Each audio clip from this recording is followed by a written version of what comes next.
Don Bosco, is your team there? Your full team is there?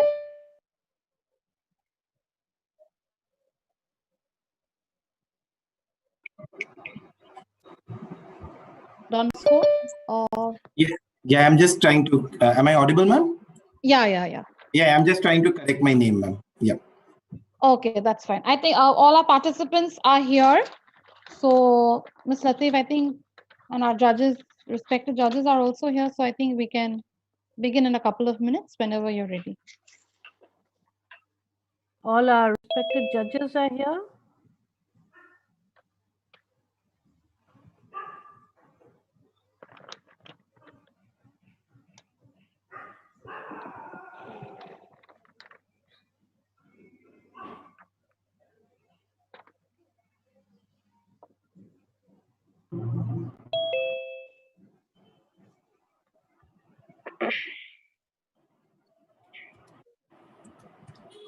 Yes, Preeti, can we start now?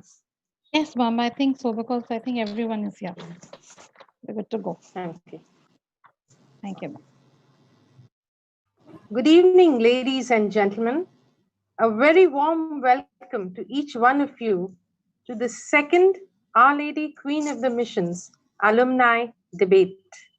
We are only 1 year old in this domain, but we intend to make our presence felt.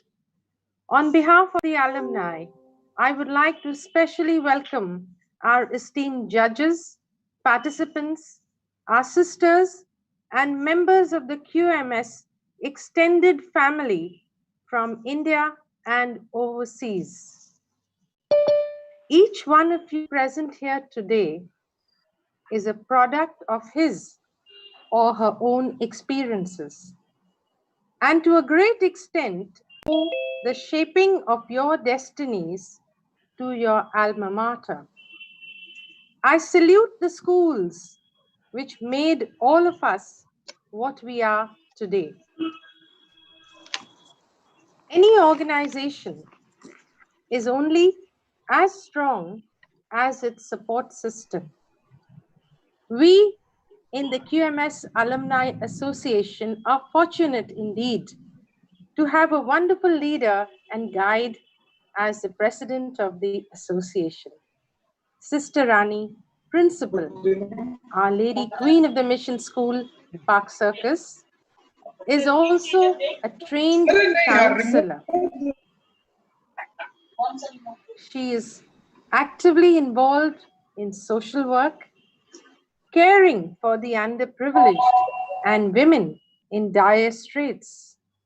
A very warm welcome to Sister Rani. May I request Sister to please address the gathering. Thank you.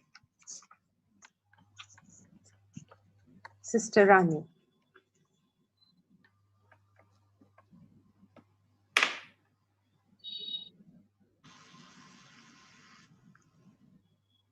Sisters I think she present? needs to Sister? be. Yes. Yeah, I'm here. Right. Good evening to one and all present in this virtual platform for the second Interschool Alumni Debate. When we inaugurated this event last year, little did we know that the second edition will be conducted in a totally different manner. And rightly put the motion for the day as return to the normal is not possible, as normal was the problem. Here one need to ask, what was normal for us then? Was it a life without masks and social distancing, or without hand washing?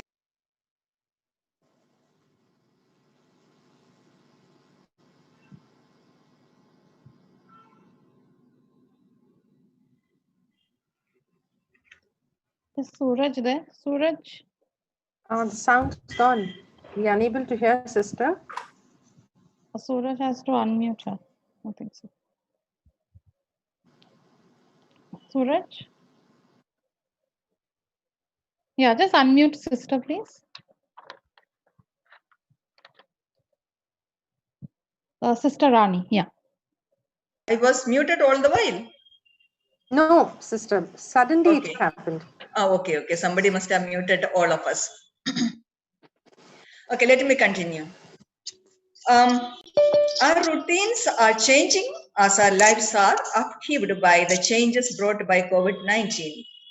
Now, the normal or the new normal is the adjustments we have to make in order to adapt ourselves to isolation and lockdown, as well as the physical and mental needs that are arising as a result.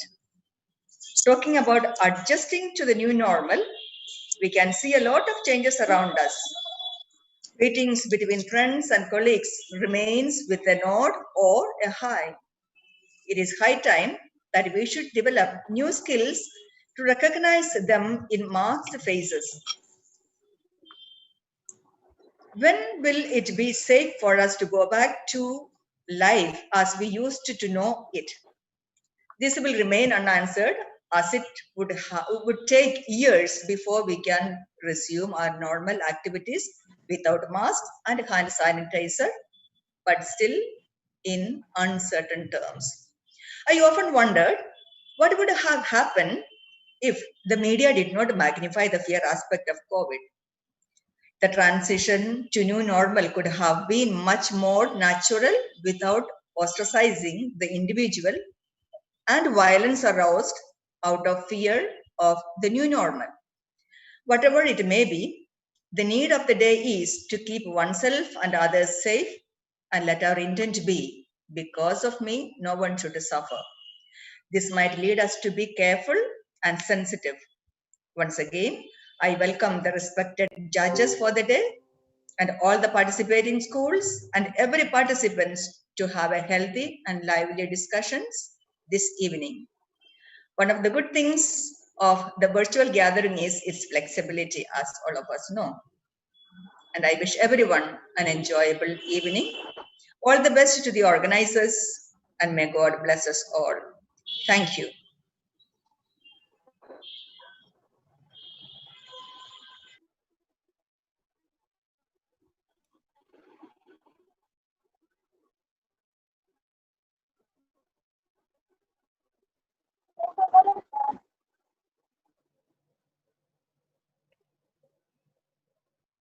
Uh,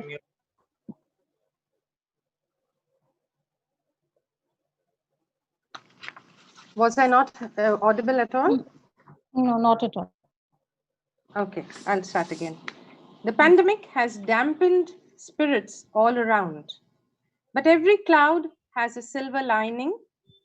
We are very happy to have friends joining us from all over the world to this online event, which may not have been possible in other circumstances. We are deeply honored to have with us this evening as judges Professor Arup Chaudhary, Miss Purna Chaudhary, who is joining us from Quebec, and Mr. Gautam Roy Chaudhary from Minnesota, USA. A very warm welcome to each one of you. To do the honors this evening as moderators, we have Miss Preeti Roy Chaudhary, ex-pupil of Our Lady Queen of the Mission School. She is currently serving as the head of the Department of English in Calcutta International School. Despite her very busy schedule, Ms. Roy Chaudhary has authored and compiled a book on the city called Soul City. She's also an avid photographer. Accompanying Preeti as moderator this evening is Shurjo Shubho Banerjee, English teacher, head of middle school, Calcutta International School. Shurjo comes with a portfolio of varied experiences and many feathers in his cap. He has worked with the Ministry of Education in Singapore as a literature teacher and taught students with special needs and worked extensively with curriculum planning. He has been awarded the National Caring Teacher Award in 2016 by the National Institute of Education Singapore, and in 2020 he was amongst the worldwide top 50 Dedicated Teachers Award nominees, constituted by the Cambridge University Press. A very warm welcome to Preeti and Shurjo Shubho. Now, Shurjo Shubho, the floor is yours. Thank you, ma'am, for the warm welcome. Ladies and gentlemen, welcome to the second annual Inter-Alumni Debate organized by Queen of Mission School Alumni Association. I'm Shurja Shubha and I'll be the moderator today, along with my colleague, Ms. Preeti Roy Chaudhary. We are extremely delighted to have amongst us three eminent judges. It is my pleasure to introduce them to you. Ladies and gentlemen, allow me the privilege to introduce to you the first judge of the evening, Professor Arup Chaudhary. Professor Chaudhary is an international trainer of finance, banking, financial markets, risk, corporate governance, and compliance management in banks and financial institutions. Professor Chaudhary is also the chairman and CEO of Acacia Global Consulting LLP. He had been the Dean of ICFI Business School, Kolkata, and was the Director of Amity Global Business School in Kolkata as well. His area of specialization is enterprise risk management. He is also a visiting professor of corporate governance and financial control of University of Calcutta, IIS WBM, TAPMI, SP Jain, IMT Ghaziabad, Kaziranga University, ICAI, and St. Xavier's College, Kolkata. Professor Chaudhary.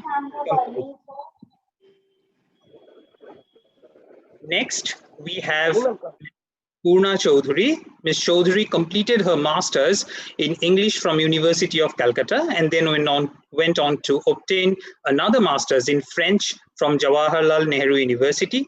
She has taught comparative literature in Jadavpur University. She obtained her PhD from Carleton University in Canada in post-colonial literature. She is currently a professor at Heritage College, Quebec in Canada. A warm welcome to you also, ma'am. The third judge for this debate, ladies and gentlemen, is Mr. Gautam Rai Chaudhary.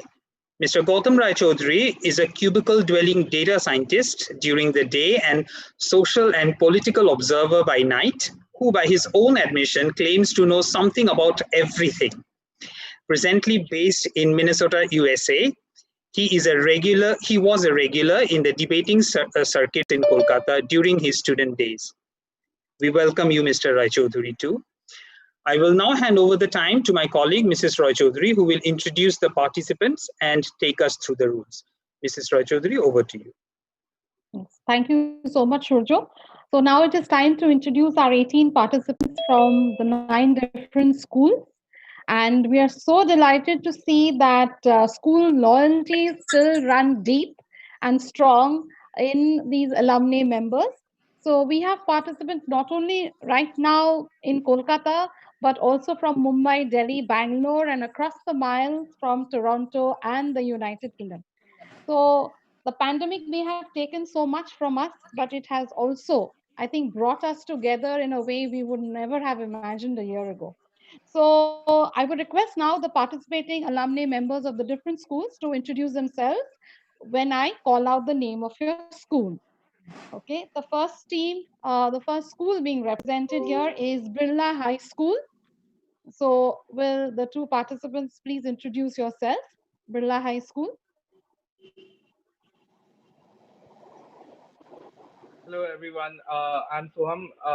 I'm currently studying at Jadavpur University Department of English and prepping hopefully for the civil services with an unknown future.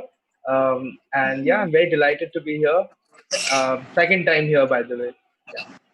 Okay. Hi, this is Saurav Chandar. Good evening to everyone watching this broadcast. And I am a lawyer by profession. And this is the first time I am participating in this debate. And I'm delighted to be here, actually. And I endorse the sentiments expressed by my teammate Shom. Thank you so much. Welcome, Birla High School. The next school, Don Bosco, Park Circus, I guess. And will you please introduce yourselves? Hi, my name is Abilin Mukherjee. Live in Bombay now. Career consultant, work with Ernst & Young. used to do a lot of debating when I used to be in Calcutta. I never thought I'd get an opportunity after some 20 years again. Fabulous. Hi, good evening. I am Dr. Shomik Chaudhary. I'm an interventional cardiologist and too uncomfortably close to this pandemic for my own liking. I am from the batch of 2001, and Obilinda was a couple of years senior to me, and we have, I think, debated quite a lot together, actually. So it's good old days for us again. Welcome, Don Bosco. Welcome. Next up is Nobonalanda High School. The participants, please introduce yourself. Hello. Good evening, everyone, and my regards to our esteemed judges. I am Dr. Chirantan Banerjee. I am a neurosurgeon presently posted at Medical College, so dealing with COVID every day. And this is my first time out here, and I'm really glad to have that opportunity. Thank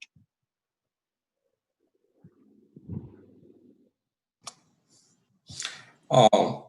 Hi, good evening. My name is Obhik.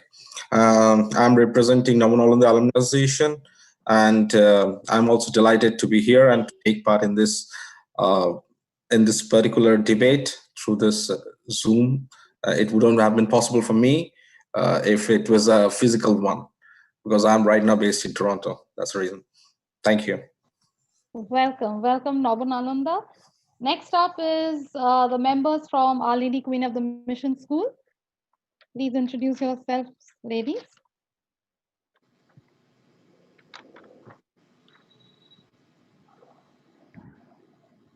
Hi, my name is Oishi Ganguly. I'm a student of the Department of International Relations at Jadavpur University and my final year of my graduate studies. And it feels great to be back here, back home in a way for me. I have completed my ISCs in 2018. So I'm pretty much fresh out of school that way. And yeah, it feels great to be here. It brings back all the memories of participating in debates in the school auditorium. I miss the school auditorium and the podium, by the way. Good evening to everyone present here. I'm Sukanya Chaudhary and I'm a student in Calcutta University. I'm in my second year right now pursuing English. So I don't have much experience with debate, but I do like speaking, that's for one. So I hope to enjoy and learn a lot from the other participants today. And thank you so much for hosting this. Welcome, alumni members. Now, the next school is Shri Daulatram Nopani Vidyalaya. Will the alumni members please introduce themselves? Thanks, Preeti, for the introduction. My name is Ashish Karel. I'm representing Shri Daulatram Nopani Vidyalaya, passed out from 1998. It's great to be back in the debating society, and it's so good to, it's amazing actually that you guys have organized it. But we have a little unfortunate news from our side.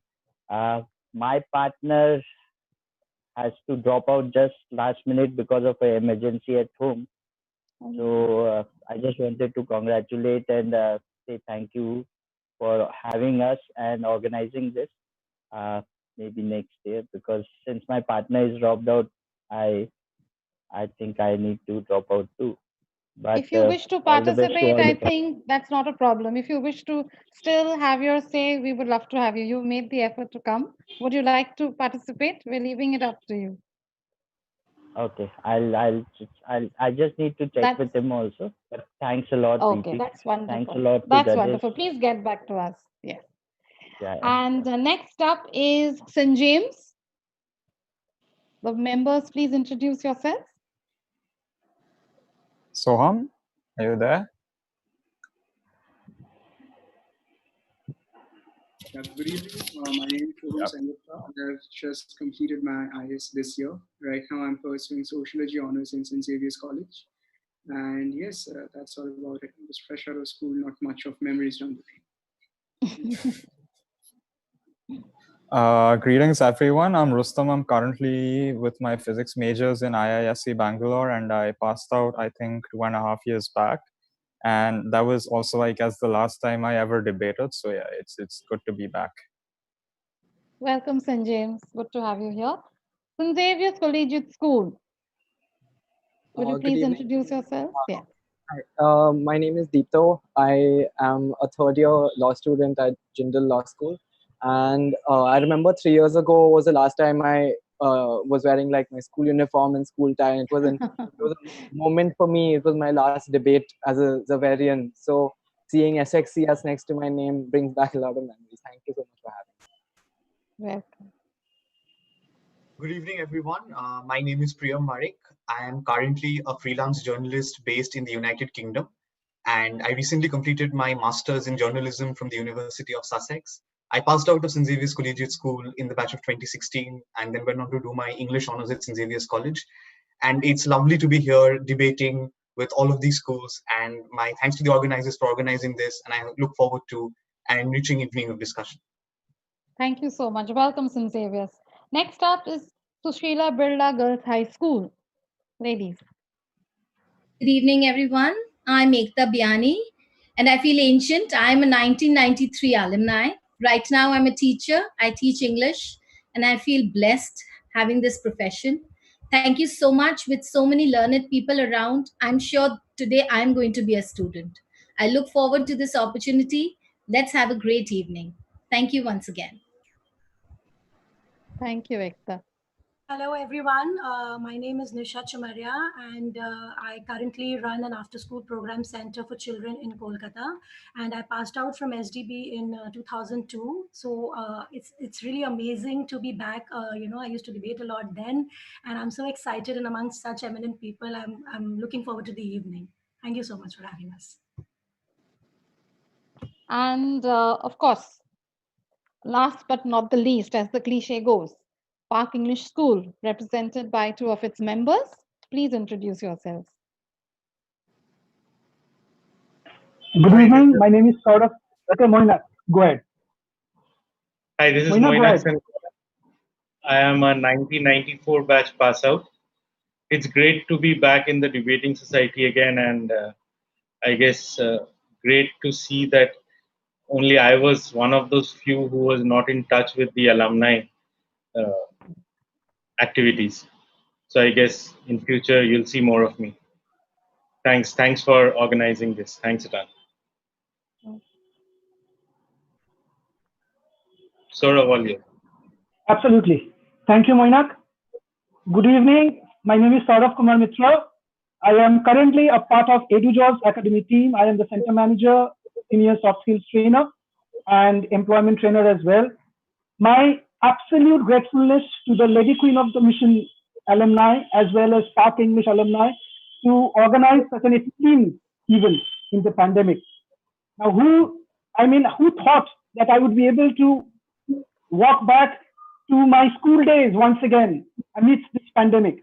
As the saying goes, every coin has two sides. So here, COVID has given us an opportunity to once again dip into the life of the school. Thank you, everyone. And thank you all the judges also for being here. Thanks a lot. Thank you so much to all the participants for introducing themselves to us. And I think there's such a wealth of experience, and it's a treasure house, I think, of memories. And I think everything is now flavored with nostalgia. Okay, because we are now representing our roots, representing the institutions that made us who we are today. So, without further ado, just a quick revision of the rules.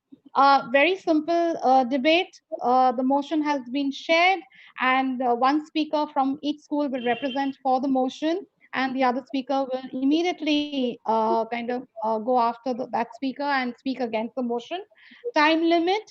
Uh, the basic speech at the end of the third minute, a bell will be rung as a warning bell. At the end of the fourth minute, a longer bell will be rung, signifying the end, okay, of your main part of the speech. The extra 2 minutes that you will get after your fourth minute is reserved for rebuttal. So please remember to time your speech, otherwise, your marks for rebuttal might be compromised. Now, for the person who is going to speak first, that's the first speaker from Birla High. The first speaker, he will get a chance to, give his speech as far as rebuttal goes right at the end of all the other 17 speakers, because he's the first speaker. He won't have anyone to refute. So he gets a chance to basically come at the end of the debate and present his case as part of those 2 minutes of rebuttal. So I think we are very clear. Does anyone have any questions? Of course, basic rules of debating apply. Use of language, no personal attack. I don't think I need to reiterate that. We have a wonderful, you can say, a list of participants here, and I'm really looking forward to it. So I would also like to introduce our timekeepers who have been working or overtime to get the correct bell, to get the correct sound, and they were practicing all kinds of sounds and what sounds right. So that's Christina Gomes and Chandni Shah Nawaz, who are keeping time, and they have decided to divide the responsibility between themselves. Everyone's actually on a high, and we're very excited. So yes, let's make it a debate to remember in spite of the pandemic. So should we begin with our very first speaker? So speaking for the motion, is that Shoham Chakravarti from Birla High? Yes? Yes. Shoham, judges, all the best. Timekeepers, are you ready? Timekeepers, Yeah, we are are. you ready? Yeah. Okay, Yeah. right. So everyone else, please be careful about keeping yourselves muted so as to not distract our speakers. Shoham, the floor is yours. Traditionally, when Bengalis are asked "Kamo nacho," they tend to respond with "Cholche." Now, this is a very common response among Bengalis, and I think the counterpart across India would be phrases like "Chal raha hai." Now, this is a fascinating response if you think about it. Why? What is the destination? At what speed? Where are we arriving? When are we arriving? These are peripheral questions for us. We tend to respond with "Cholche," literally meaning it's going. Now, if you think about it, what the pandemic has done is that it has shattered this chalta hai attitude that we have towards almost everything in life. Because we tend to roll along, we tend to make assumptions about convenience, stability, and peace, all of which have been hindered by the pandemic. So when the motion before us is the return to normal is not possible as the normal was the problem, what we need to examine is what was this normal in the first place. But let's first start by clearing up something. I am sure that people who will come forward will talk on the opposition side, will talk about how aesthetically familiar and nostalgia invoking the normal was. I know it was a wonderful time for everybody, especially people who had privilege. But we also need to understand that everything that is familiar and invokes nostalgia isn't good, which is why we change governments, which is why we change relationships. This is critical to understanding why we need to change the normal. What was this normal? Let me start by taking a little bit of quarrel with the word itself, because I think normal is a real benign word. Let's use an appropriate word: status quo. That's what it was. It was a status quoist institution of our age. It was an age of slumber that had come along primarily, if you think about it, post World War II, which had continued as a sort of an unthinking time when you can expect that everything will remain at pace. The problem is that it was premised on a few things. What were these presumptions? Let's take, for example, healthcare. What the pandemic has revealed is that the normal that was pre-pandemic, which was a critically lacking social infrastructure of healthcare, is no longer acceptable in the face of disaster. We will go through these cycles again. This is not the first time that we will have disaster. It doesn't necessarily need to be a pandemic. It could be any critical, natural, or man-made disaster. But those disasters will be premised on our ability to first secure our health. And that health cannot be secured when millions of people don't have access to healthcare. And that's where we need to think about what kind of a normal we had before the pandemic. We did not care about social security nets in this country. In fact, we still fight elections, if you think about it, on all sorts of issues other than those critical issues of infrastructure like healthcare. We need to also think about workspaces and offices. We have been copying the industrial model, the early industrial age model of what a workspace is, which is essentially modeled on a factory which places people in cubicles and puts them within physical confines simply because that's the iteration we are familiar with. We are not familiar with other iterations. What the pandemic has done is that it's provided a sort of a shock therapy to this idea. What has happened is that we have realized that a lot of work that we thought needed physical spaces, needed people to necessarily club together, is no longer the case. We know now that we can do a lot of work from home. We also know that there are some critical work that cannot be done from home, and those need to be prioritized in terms of how we regard them within our social infrastructure. For example, think about how important delivery boys or delivery girls are in this pandemic. They are critical to ensuring that things go from here to there. Logistical management is important, which is why we need to remember that the normal of the previous times has been disrupted. And we have also shown, and perhaps very importantly, that the question of human capacity exists to fix these problems. No longer can we say that we can't fix issues. We can, because the pandemic showed us that the pre-pandemic normal can be changed when needed. We can put huge amounts of attention. We can develop vaccines within a year for a disease that's wiping out people all over the planet. This shows that the pre-pandemic normal has been disrupted. We shouldn't return back to the familiar. We should remember that nostalgia that's there in our heads, our lovely school memories, our lovely physical spaces perhaps. But we also need to make sure that the broader social conversation is one about change, not one about stagnation. Thank you.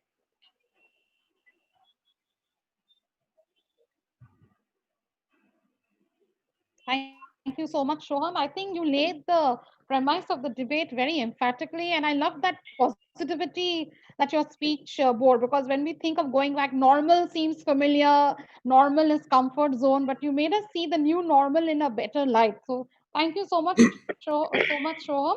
So we'll go over to our speaker from Birla High School, Saurav Chandar. Saurav, your turn. Thank you. Ladies and gentlemen, let us imagine that we are having this debate in 2019 in a packed auditorium with people decked up like they would when winter is just about to set in this beautiful city. That, ladies and gentlemen, that was the normal. And what we are doing right now, adjusting with our microphones, with our headphones, draping our hands with sanitizers, wearing masks, all that is a compromise. Good evening and warm greetings to the moderators, to the esteemed judges, to my worthy opponents, and to all the viewers who are watching this broadcast. This is Saurav Chandar representing the Birla High School Alumni Association. And I am opposing, needless to mention, I'm opposing this motion tooth and nail.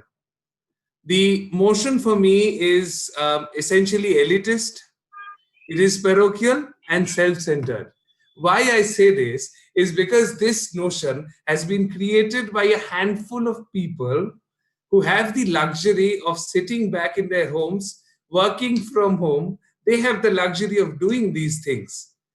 95% of my country does not have that luxury. Let us understand what construes as normal in today's parlance.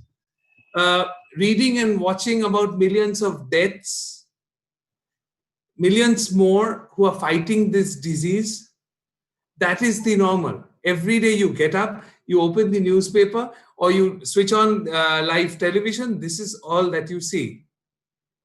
My country's GDP growth rate is in the negative.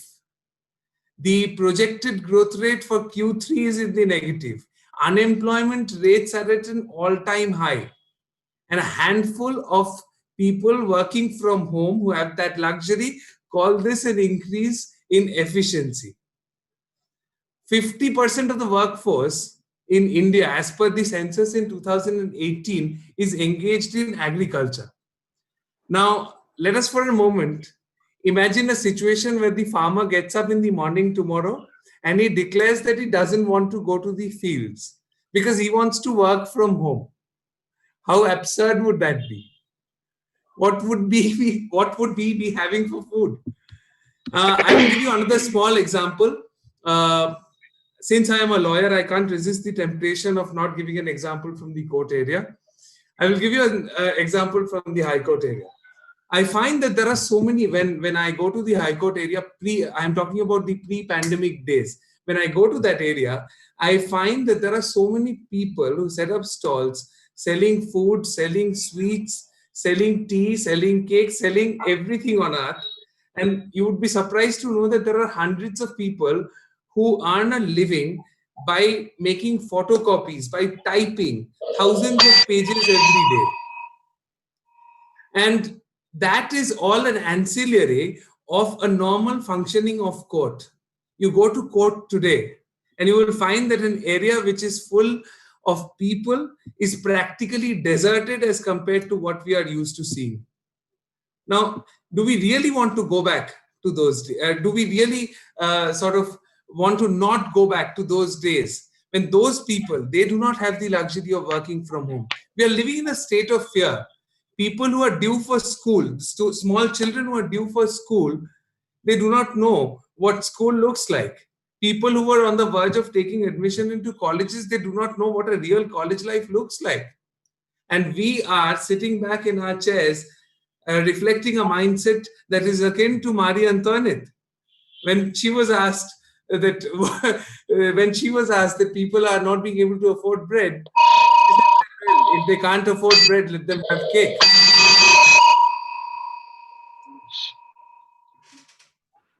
Well, I have to rest my case owing to the bell. Sorry, hearing too much background noise in terms of phone ringing somewhere else. No, that's the sound of the timekeeper. Oh, okay, no problem. Thank you so much. So, Saurav, now you get your 2 minutes starting now for your rebuttal. Ma'am, I have a question for the previous speaker. No, we are not taking any questions right now because in this Zoom, then the Zoom meeting will go on forever. That's what one in a physical space we would have been able to get questions, for speakers and carry the debate forward that way like last year. So this way we just have to have rebuttals from speakers themselves only. Okay, thank you. Sorry, your time starts now. Yeah. And I have a limited scope for rebutting points because I have had only one speaker before me. But having said that, he had made a very interesting point, stating that we did have a lot of problems. We were going ahead without any direction. Well, change is the only constant. And I personally believe that, yes, if you take into consideration the environmental problems, which were a direct consequence of human intervention, owing to the pandemic, that has stopped, and Mother Nature has had a chance to roll itself back to a certain extent. We certainly have issues, but that doesn't mean that we discard away all the existing conventions, we stop going out, we stop any of that. That is not the ideal situation which we would want. So because we are an evolving race, we have to learn from our mistakes, move on, mend our ways, and move forward towards a better tomorrow. And therefore, this argument for me does not hold good. Okay. Thank you so much, Saurav. So, when a lawyer takes the floor, he will definitely make his point and give us a reality check. So thank you so much. Shurjo, you can take over from Saurav right now. Thank you, Preeti.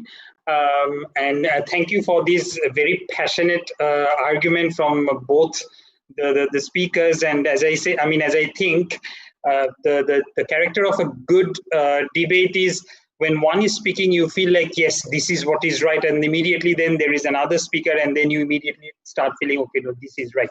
So the more the confusion, the better the debate is.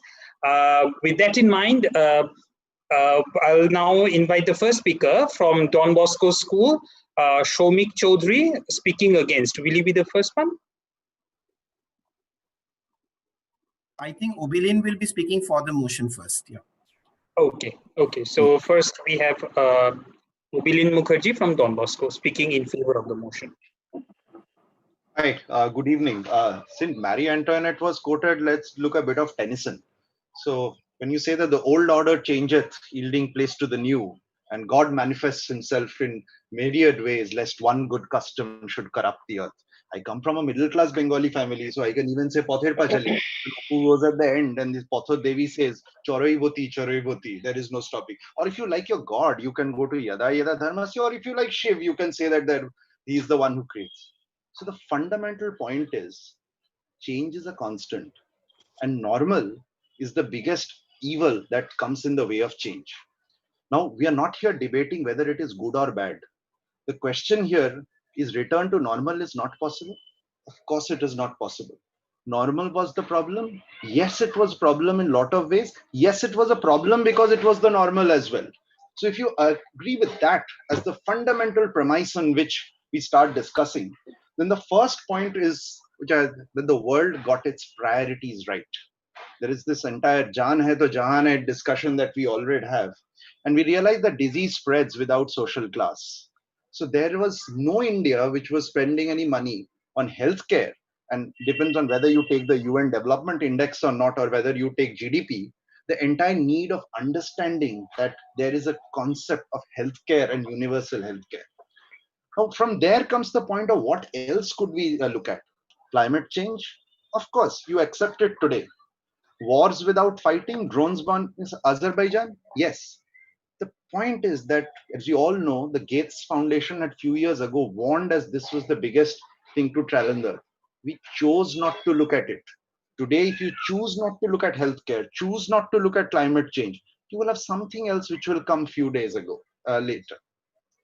Next is, what did we learn from all of this together? We learned that the world can make a vaccine at a speed which is unparalleled. We learned that jumbo COVID centers could come up in India in months. None of this would have happened if there had not been a fulcrum. So the fulcrum of my argument is that a fulcrum was needed. Fulcrum keeps coming over time. And this came in our time in this manner. So accept it, accept the change, accept that the normal needs to change, and we move on from there. There are a lot of else that I have personally learned. For example, I'm being a consultant. I used to be very proud of the fact that I had 1 million jet miles. For different matter, the jet also didn't survive.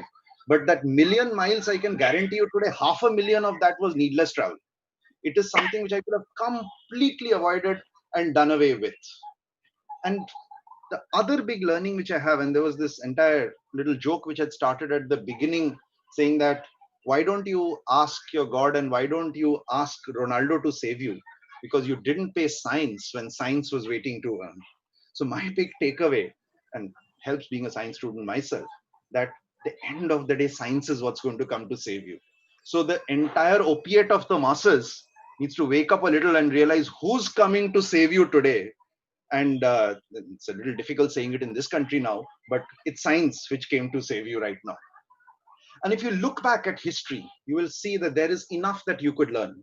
Look at Black Death. The Industrial Revolution is what followed it. Look at the Spanish flu. The Western world's entire healthcare came out of that. Or if you look at World War, you learned from it. There has never been a war of that magnitude. In fact, Colin Powell had said that the US and Russia never went to a war because of the nuclear weapons they knew and they seen what the world wars could cause. Or even if you look at a tsunami, you built an earthquake warning system. So the problem is not what happened. The problem is what have you learned from it? And what are you going to change from it? There are many of us who have today been bothered about the fact that is it something which is bothering me alone? And at least most people on this call, you'll do fine with COVID. But you know that the elders in your family will not. So you wake up to this entire need of looking for others. So if I was to start putting this story together, my fulcrum, as I was telling you, is the fact that change is a constant. My fulcrum is that a fulcrum is needed for change. My fulcrum is that normal is never normal. And hence, when a situation presents itself, you take that and you learn from it and you make changes. You make changes in your healthcare, you make changes in your climate, you make changes in your education policy, you make changes in your rising inequality. And you also learn that the strength of the wolf is the pack and the strength of the pack is the wolf. So you put together countries across to do a vaccine trial, and the 40,000 which is there in the vaccine trials are across the country. So you have a Kanpur which is doing vaccine trials for the Russians, because we are all in this together. So you learn that You cannot isolate and survive. And when you put all of this together, you have learned from the past. But you also learn that there is something called an early warning system that you don't ignore the next time the Gates Foundation warns you about a pandemic. You wake up to that there is climate change which is real, that something will happen. You choosing to be an ostrich about it won't change. So my entire request to the group that is working together today and speaking against the motion is wake up to the fact that this is a reality. Wake up to the fact that we like it or not, it doesn't matter. Wake up to the fact that there is something which has changed and that change will happen. And this is not the last time it will happen. And you open up your minds to the changes which are required from it. Of course, there is a lot which can be said in terms of the entire discussion we have in terms of the economy, what happens on the economy. But then you realize that when you have an economy which degrows in this manner, you realize that there was something fundamentally wrong in your economic fundamentals as well, because you never thought of something called social security. And it's very difficult in this country. But if there's one learning you take away is that there is a need for social security in this country. Of course, not easy for a country like India and the amount of people that we have. But you realize that there is a need for social security. You realize that there is a need to retool, that you cannot say that just because my favorite fuchka wala in Vivekananda Park is no longer able to service fuchka, that he has to go out of a job, that there is reskilling in this country which is required. And when you wake up to all these facts, you find things which are right, you find things which actually bring about lasting change. And the entire debate today is not about right or wrong. The entire debate today is about whether you are okay with being okay with change, and how prepared are you with being okay with change. I have two daughters, they're 3 and 5. My 3-year-old has never seen a school, sir, like you mentioned. But trust me, she's far more resilient than any of us. Trust me, she thinks this is the normal. Now, I don't know whether what is right or wrong, but I'm amazed at their resilience. I'm amazed at their ability to take things in their stride and go on and be able to mold themselves. And if I was to think that me nearing middle age is not so good at retooling, is not so good at change, but do I have a choice? I do have to do it. But what I do know is that I will never again postpone anything for tomorrow. I will never again think that this is exactly how the world will be forever, because I have taken away from this that the world will change, the world will keep changing, and there'll be something else which will come 10 years later, which will need me to change. Now, if you can say that, why are you talking about change? You should talk about normal and this entire nostalgia. So, once in this debate, I was in a debate with eminent personality. In fact, I remember it was Jairam Ramesh that time, who went on and on about the entire history and the beautiful history of India. The problem with that is we only remember that is good. People forget Shruti. That was also an integral part of this country's history. If you were stuck in saying that everything in that was fine, you would never work against that also. You would never work against dowry remarriage. So the entire nostalgia argument is the other one which I would want to do away with here. So I will close out with almost Christ on the pulpit saying, Father, forgive them, for they know not what they say.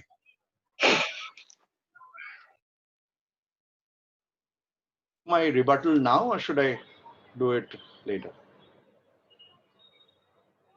I mean, should I do my rebuttal now? Is it going on? So I'm guessing the answer is yes, and silence is being taken as yes. So rebuttal, yeah, the time starts now. Yeah. So the first point which was made was that if we were doing this in the past, we were doing this in a packed hall, and that is a compromise. My friend, I would not be in that hall. So what for you is a compromise, for me is a point of view, because you think that's the only way the world works. It's not the only way the world works. For me, that's not a compromise. For me, this is brilliant because this is a different point of view. The second point you made was that what would happen to agriculture. Agriculture in India is extremely resilient.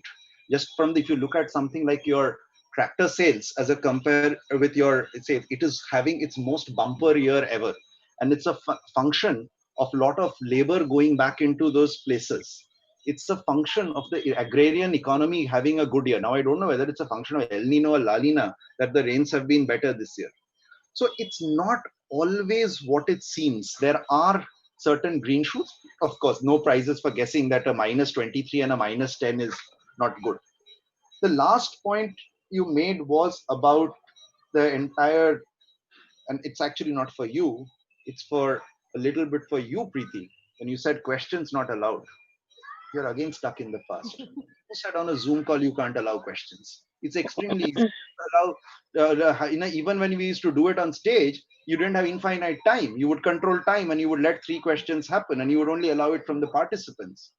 Just open your eyes. It's possible even on Zoom. That's all that I have to say. Thank you, Obilin. May I now invite Shomik Chaudhary from Don Bosco to speak against the motion. So without further ado, I'll just start off. So, when Theseus the Greek, he returned to Athens after battle, they kept his ship, the Argo, as a museum piece. Now, as the years went by, some of those wooden parts obviously began to rot, and they were replaced by new ones. Over almost a century, every part of that ship had been replaced by a new part, but people still kept calling it Theseus's ship. Was it really Theseus's ship, or was it just a similar but an entirely different thing? And that, ladies and gentlemen, is the crux of what I will be talking about here today. As individuals, as society, and as mankind, we have accustomed ourselves to a perversion of reality as our normal. We have accepted that perversion to be our truth. What we are trying to label as such a problematic normal was actually not normal. It never was. It was a travesty of what we wish we believed in, but were too cowardly to accept that we had lost it a long time back. A pseudo reconstruction at the best. Now, everybody's talking about the public healthcare system, but apart from a few of us, most of you are looking at it from the outside. Let me tell you how it is from the inside. We have been tipped over. We have been tipped over because our normal, which we believe was a normal but never was, had only 0.26% of a rise in GDP in 20 years for healthcare outlay. We allowed our indifference, our callousness, our political apathy to turn non-performance into great par for the course.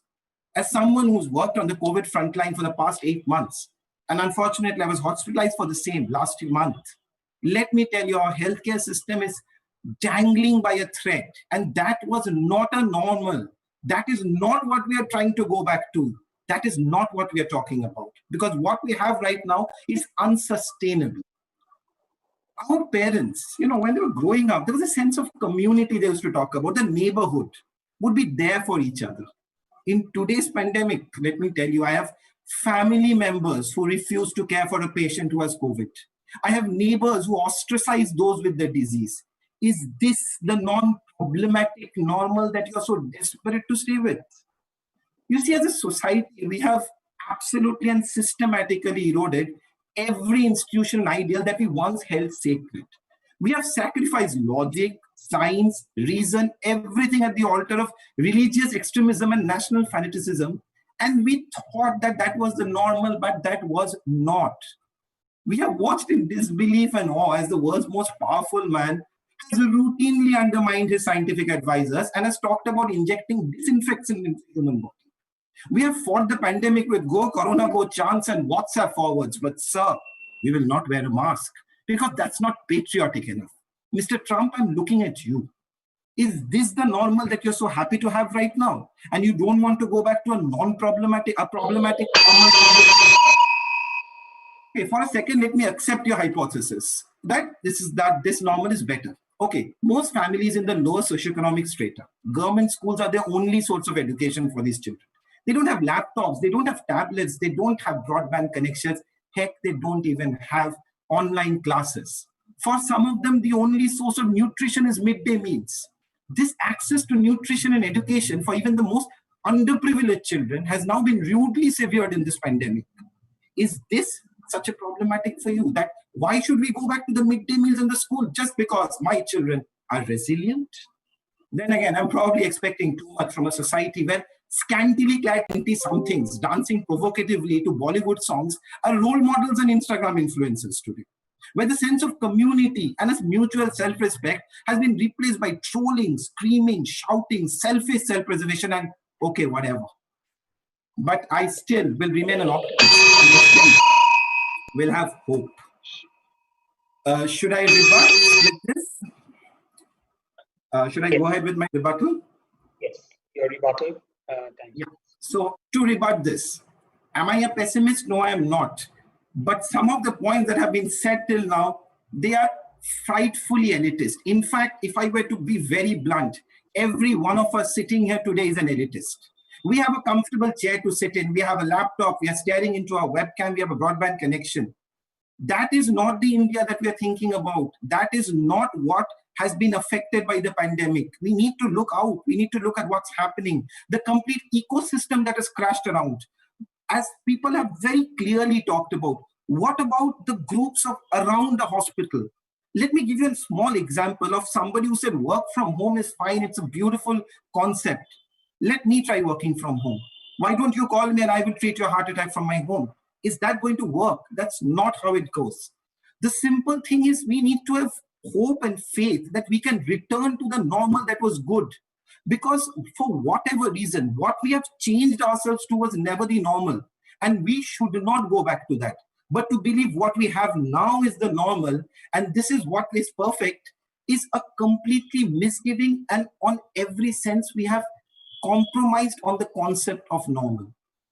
For all the disregard, that we have heaped on our society, our species and our planet, this coronavirus was surely not the pandemic we needed, but it is the pandemic we deserved, because we had to wake up and finally understand that we have shifted far from the concept of normal and we desperately need to get back to it, because normal was not the problem. What we did to the normal was the problem. Thank you.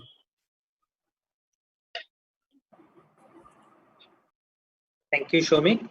Pritidi, if you could take the debate forward. Yes, I think we've struck a rather introspective note in the debate, and that was bound to happen considering the topic itself. So now I will call upon the first speaker from Novananda High School.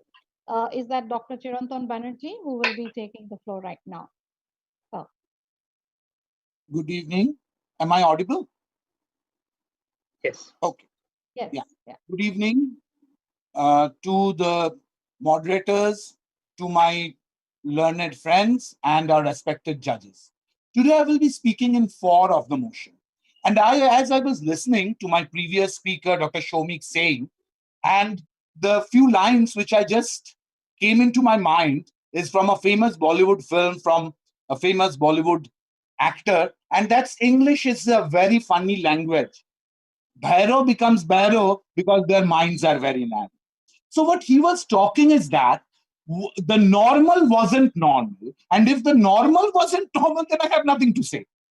So what we used to practice isn't normal. So now what we practice is normal. So basically, he just told in favor of us, in favor of the motion. So by normal, there are two parts of the motion which I get. Is one part is that is return to normal possible, and whether normal was the problem. Now, the first thing, let us come to why return to normal is not possible. To me, if many of the speakers have talked about economy and about our GDPs, and I'm not an economist, but yes, I get that it has been affected. But as one of our contestants has said, I feel ancient out here, so I passed my HS in 1993, so I am really ancient, and possibly I am one of the few people out here who have written in inlands, who have done postcards, written Bija postcard, and then email came in. I am not sure, 93, 94, we started using emails. And now nobody writes a letter. So when email came, an interesting thing, I still remember in 2004, when Buddhadev Bhattacharya was our CM, he said that in 1970s, when his party was strongly against the advent of computers in bank, was a mistake. And it was. Because now we can't think our life without computers. So basically, change is the only constant. Change will happen. Now, few things. What are the changes? Is lockdown, working from home a permanent solution? To me, as long as you can work from home, it is well and good. I used to attend 2 yearly conferences, medical conferences. Now I attend them in Zoom, and I attend much more at my free time, lying down in my sofa or in my bed, and I listen to the talks, which is good for me. And there's no unnecessary travel. Does economy get hurt in this? Yes, it does. But will it bounce back? Yes, it will. Initially, when Ola Uber came, everyone thought the taxi drivers will be out of their jobs, but they aren't. Both are surviving, both are flourishing, and we are getting the better out of the competition. So why return to normal is not possible? I will be talking a few things on that. What is normal basically is the traditional, usual or average state, the standard state. And how much you say the normal was the problem? Yes, normal was the problem. And as per WHO, everybody is bunking on vaccines, and a lot is going on vaccines. Well, be very clear that vaccines for masses will not be available till the end of 2021 or even 2022. We do not know what are the long-term side effects of the vaccine. In fact, I remember a case where thalidomide was a drug which was introduced in UK for pregnant women who have sleeping disorders. And after it was deemed very safe, every doctor was prescribing it. And after that, suddenly babies with birth deformity started rising. And then it was linked to thalidomide, it was withdrawn. I remember we used to write valdecoxib in our intern days like anything. It was very safe, and later it was found to have some cardiac complications. So who knows what this vaccine has in store? Until and unless it is given to the masses, you will never be able to know. Even with a phase 3 trial on human trials, doing it on a fixed population will not be there. And Mr. Tedros of WHO has specifically said vaccines will complement the other tools we have, not replace them. A vaccine will not end the pandemic on its own.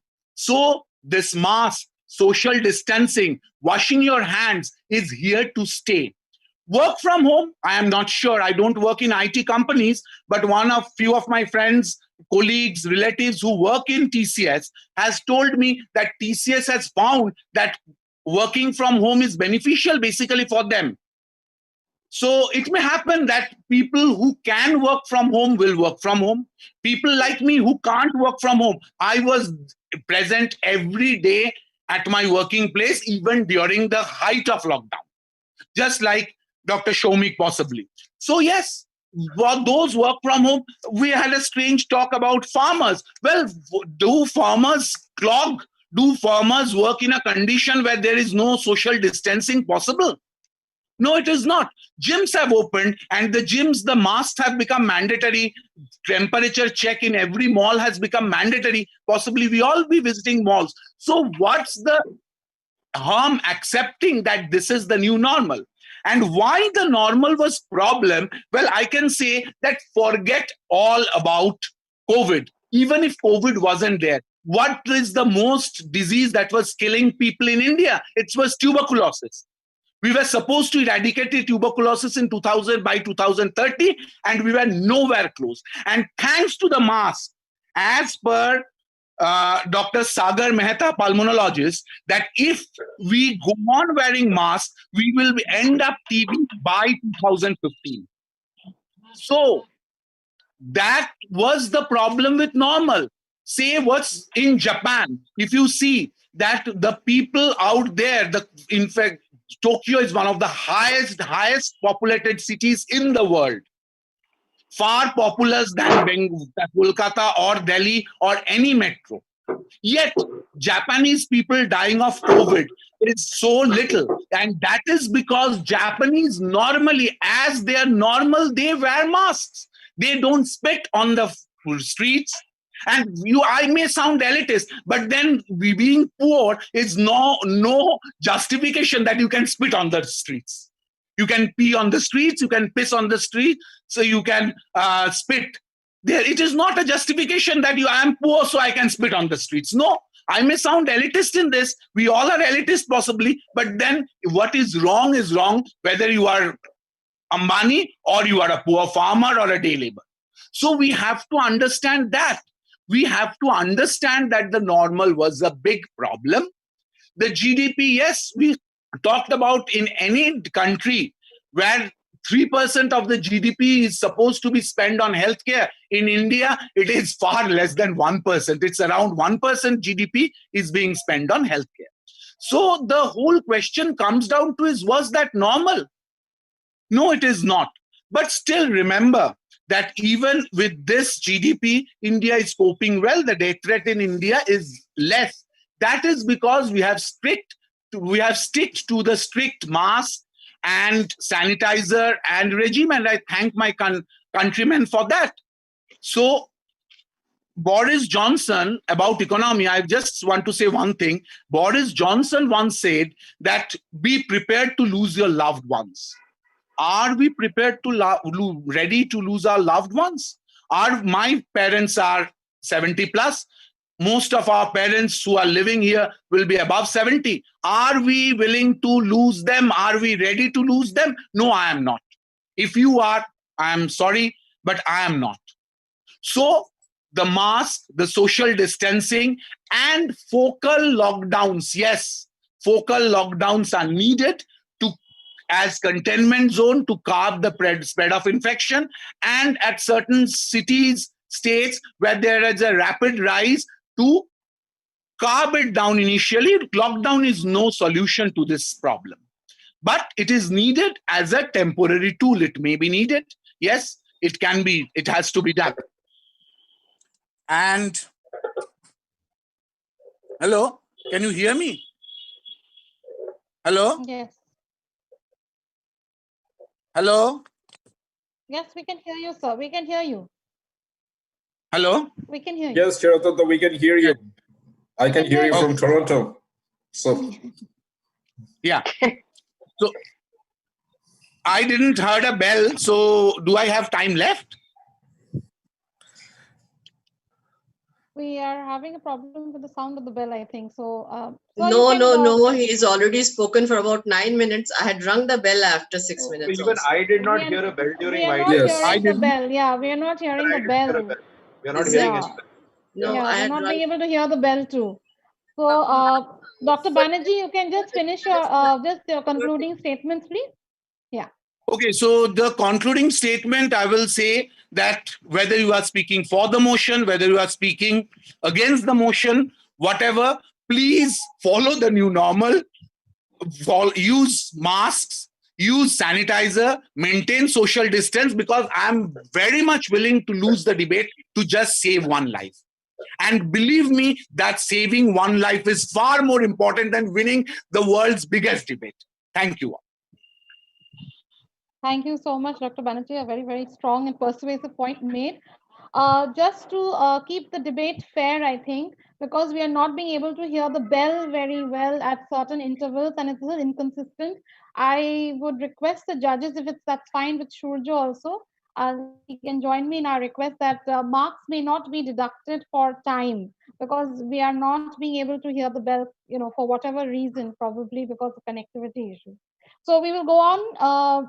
So judges, we will, look forward to your comment on that.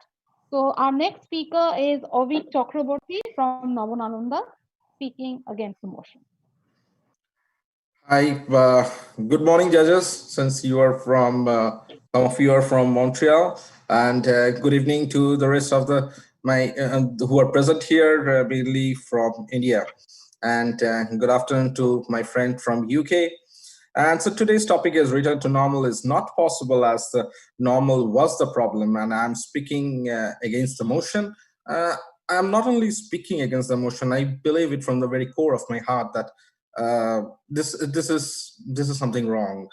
Yeah. So because return to normal is not possible, I don't believe. Okay. Why I don't believe? Because right now, whatever is the normal or the normal was the problem that's mentioned, it's actually inborn to you. Okay. Because something which is not going well, but but something which is which was normal, but it was given to you as a not a normal thing. For example, I will just tell you, every year in the world, there are around 0.5 million people dying out of common flu. Okay, 0.8 million are deaths because of committing suicide, which is heavily due to the mental health. But we are all discussing here mostly about COVID and COVID every day. So, and who is the catalyst in making us know all these things? Are the media. Okay, the media is exaggerating the things, and if you know right now, so the today's the figures are around 1.34 million death has happened in the last 1 year out of COVID, out of 55.6 million COVID suffered patients. Okay, which means that the death rate is around 2.4%. Again, which means that more than 97.6% of people who are suffering from COVID are actually surviving. Isn't that great? So it's something which we are focusing too heavily on. It's the COVID, and its death rate is only 2.5%. So right now I'll be talking about. I'm not a doctor, but I can talk about another pandemic which I feel is cancer.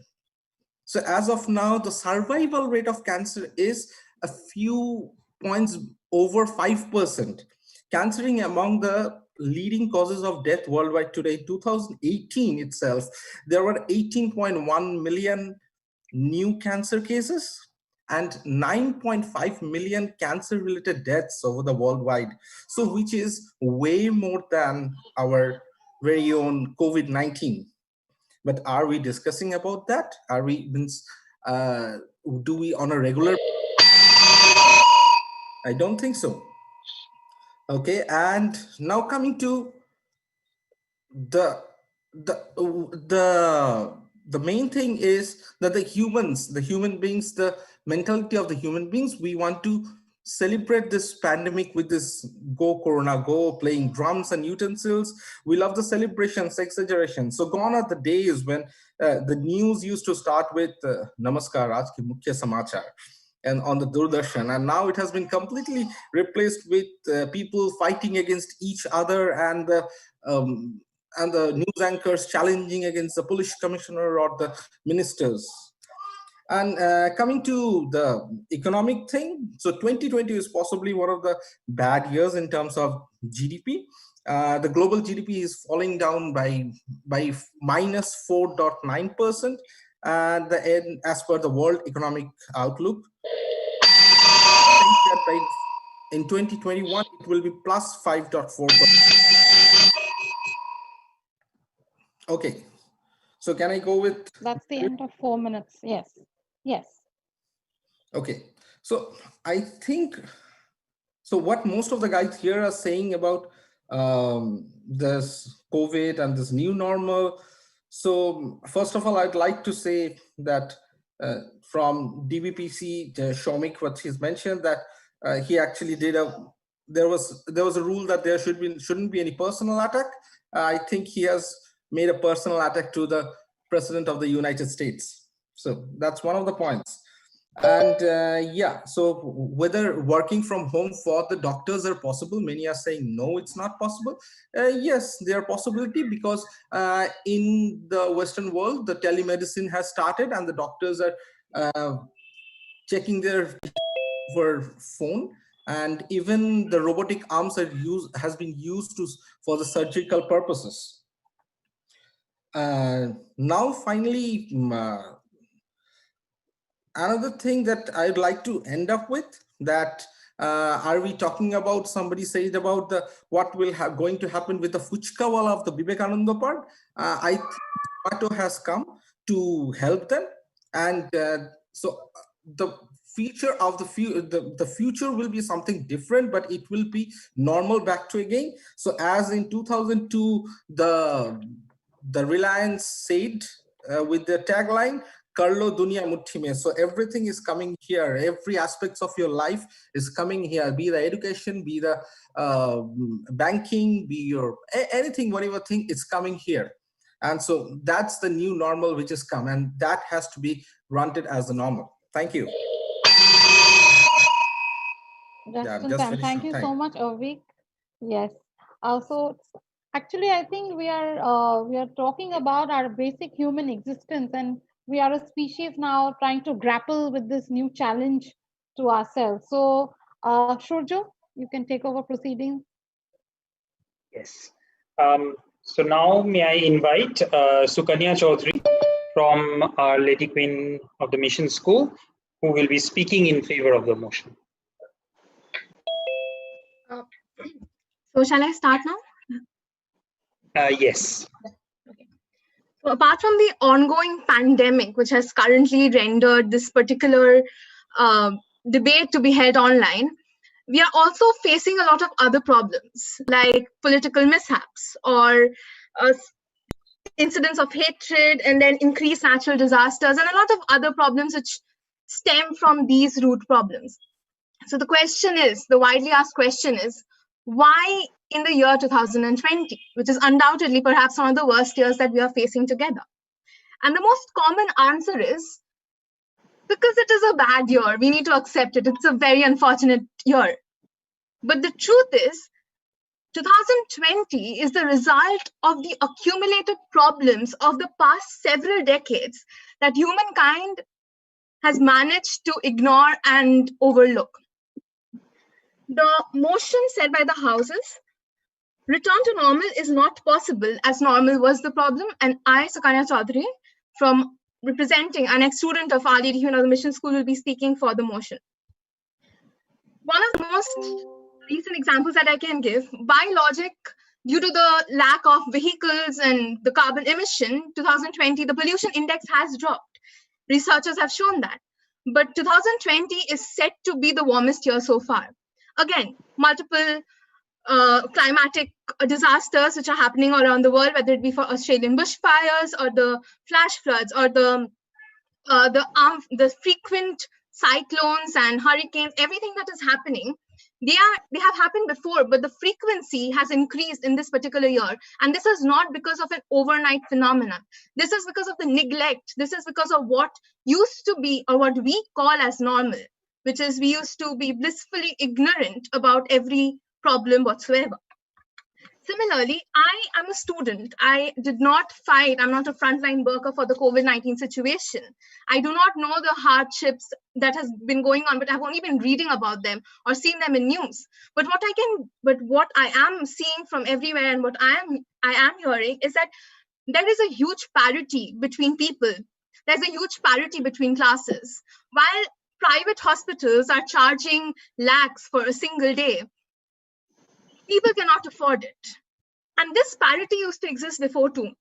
It's not just now that this parity has come into play, but we are noticing it now because right now the majority of the population is facing the problem. They are a part of the parity.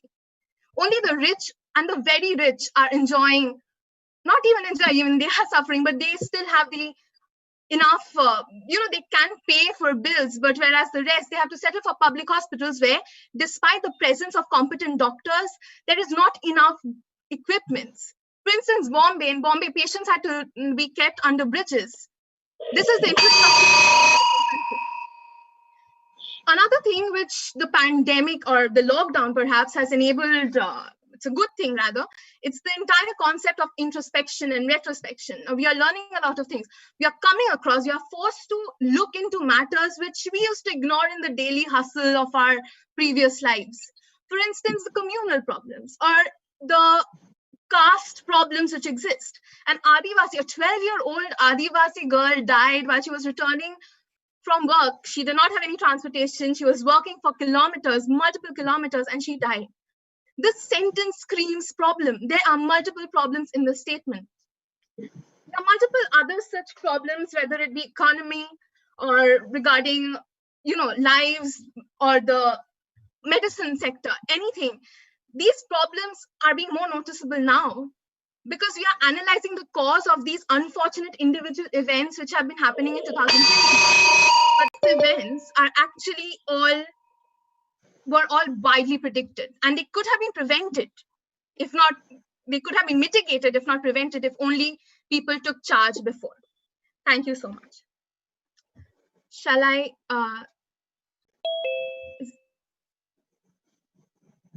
Is the rebuttal round? Yes, you can start your rebuttal now. So there is the previous speaker, the person the sir who spoke against the motion.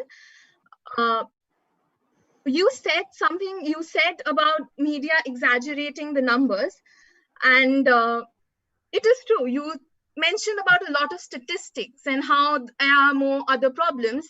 But the thing is, and I'll quote Mark Twain here, and this is, I'll take the advantage of being a literature student. And he said that there are three kinds of lies: lies, damned lies, and statistics. So in many cases, in many situations, you need to stop looking at the statistics and the numbers. You need to focus on what is good. As per the speaker of Don Bosco Park Circus who spoke for the motion, he said that science is going to come for the rescue. Science is our only hope. It is true. But along with science, human conscience is our hope. We cannot afford to go back to the normal because normal had all the problems. Why is it that we yearn to go back to the normal? It is because normal was very comfortable. Normal was not just maskless and hugging and everything. Normal was very, very comfortable. Normal did not include us to face all these problems firsthand. Normal did not include us to become uncomfortable. And this is why it is not possible to return to the normal. And if we do, we'll be dooming humanity much before it actually should have been done. So there is no concrete answers from such debates, but there's only a hope that we can change and we can learn from the reflection that we have gone through or gone under in this particular lockdown. And this is where I end. Thank you very much. Thank you, Sukanya. Before we move to the next speaker, I would just like to request one more time to the judges that given that there was some difficulty in hearing the bell, so if we can discount the timing as one of the criteria for the judgment. Thank you. Now, may I invite Oishi Ganguly, who will be speaking against the motion. Oishi, your time starts now. Good evening, everybody present here. Before I delve into the motion for the evening, I would just like to narrate a story. It's not a story; it's a tragedy, actually. How many of you present here have heard about Jayanti Bauli? I'm sure not many of us have had. She is a girl exactly of my age, 20, pursuing undergraduate studies at the. I'm sorry, there's some disturbance. Somebody's mic is switched on. Yeah. So this girl, Jayanti Bauli, she's exactly of my age, living in Jalpaiguri, pursuing a Bachelor of Arts course at the Mal College there.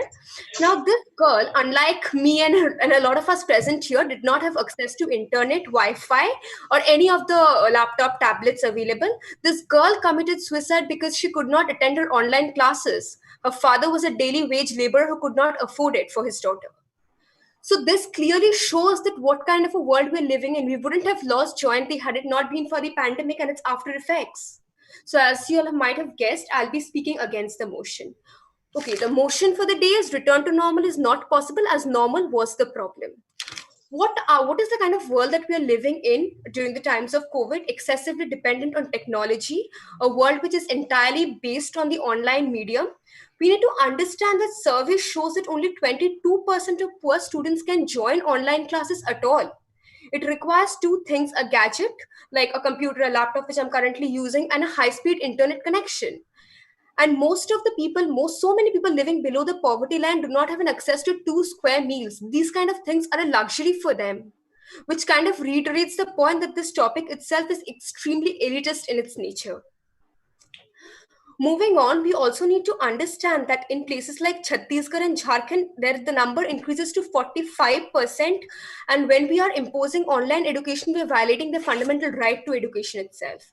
Another area that I would like to touch upon is the idea of the importance of the human touch, the importance of a hug, the importance of visiting our families, our family who are not a part of our immediate family, our friends and neighbors. In my house itself, nobody has visited for the past 6 months outside my immediate family.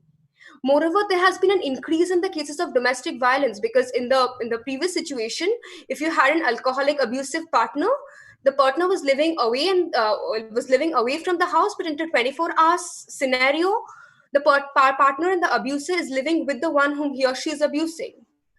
We're talking about work from home and eulogizing it in a way, but do you realize that to perform this kind of an activity, to work from home, you need a space which is not available to many of us who live in, many of us, and it's not available to a lot of people who live in a one room shelter. They cannot afford to engage in work from home. Not everybody has the privilege of lying in a sofa and attending a Zoom conference. Moving on, I would also like to state regarding the environment. A lot has been said that it has done a lot of good to the environment in this lockdown and other things. We were moving towards reducing the use of single-use plastic, but unfortunately, with the manufacture of PPE sheets, non-biodegradable masks, I'm sure the doctors here will be able to elaborate that better.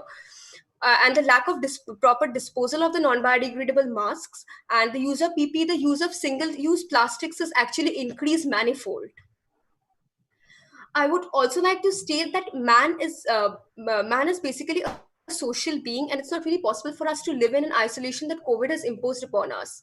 We need to think about the small vendors who are lining the streets, who basically don't have the opportunity and the privilege of indulging in work from home for that matter. And if we really need to initiate any sort of a change, it needs to come within the framework of the normal. The COVID has not left us in a situation where we can engage, where we can come together to initiate a change. Because, well, gathering is forbidden here.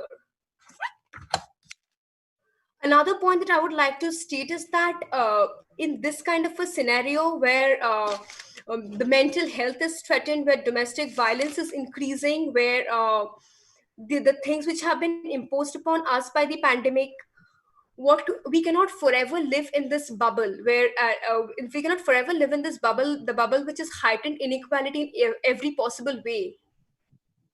So obviously we need to return to the pre-COVID situations, and if we actually require any sort of a change or any sort of a reform, as we may call it, it needs to come within the sphere of the normal. COVID has not really left us with a area or with a position where we can actually indulge in activities which can help in bringing about a change. So with that, I would like to conclude my speech, if it's all right. Thank you, Aishi. If you want to do your rebuttal, your time starts now. Yeah, I would like to point one or two speakers. Obviously, we cannot mention them like by name. So one of the points that I wanted to take up is that somebody had stated that the pre-COVID situation was enjoyable and idyllic only for the privileged. So I mean, the pre-COVID situation was enjoyable and idyllic only for the privileged. So don't you think that the current situation, if we may term it as abnormal, is actually worse for them? It is indeed worse for them. If I take the example of a street vendor who was earning out of his entire labor of a day, or a construction worker who does not have the luxury to work from home and was earning, say, about 250 or 300 rupees a day, now he earns nothing. The net amount that is going in his bank balance is zero. And one of my esteemed panelists here had also spoken about that people don't have the people working from TCS, I think, are very happy that the employers, it has given them scopes to explore newer options, in the sense that the TCS employers are very happy that they can make the employees work from home. But well, so not everybody has the privilege to work from home, and he had also said that we may consider him to be an elitist. I'm very sorry to say, sir, that well, you are an elitist. Thank you. And not everybody has the privilege to live in that cocoon or bubble of yours. Thank you. Thank you, Aishi. Preeti, if you would take the debate forward.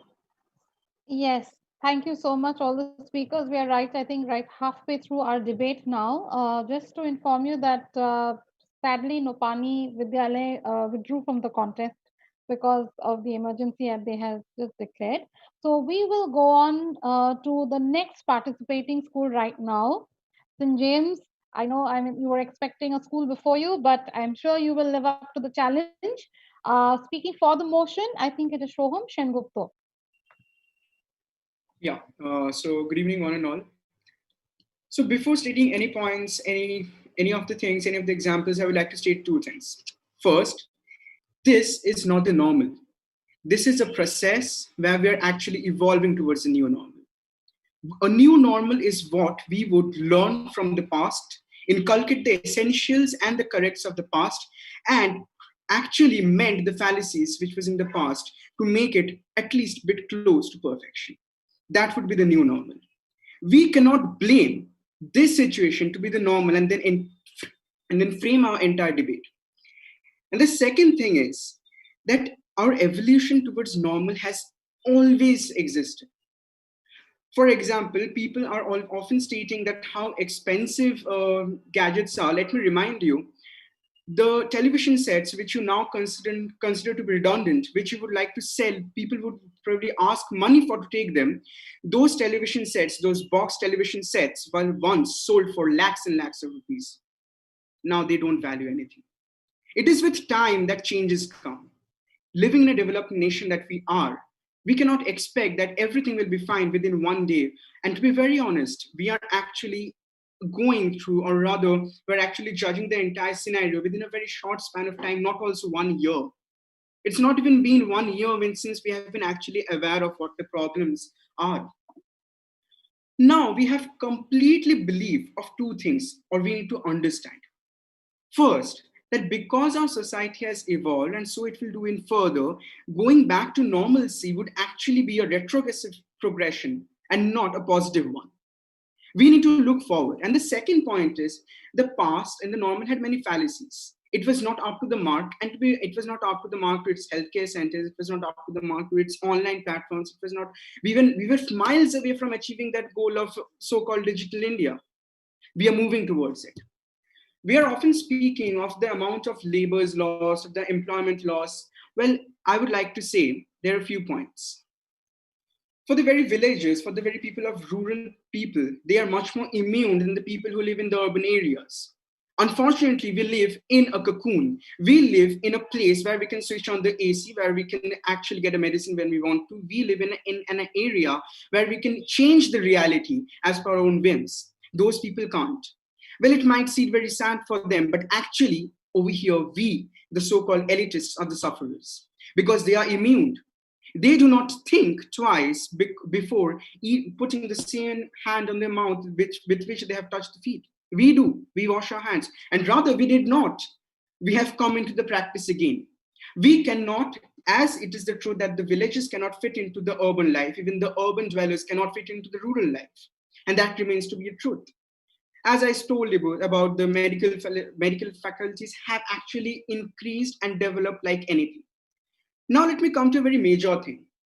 The commodities that were mainly physical commodities, the share markets of such firms have decreased. They have been diminished. Yes, they are suffering a loss. They are. But on the other hand, these same investors have moved to the platform we are using right now, Zoom. The same investors have moved to Google Meet.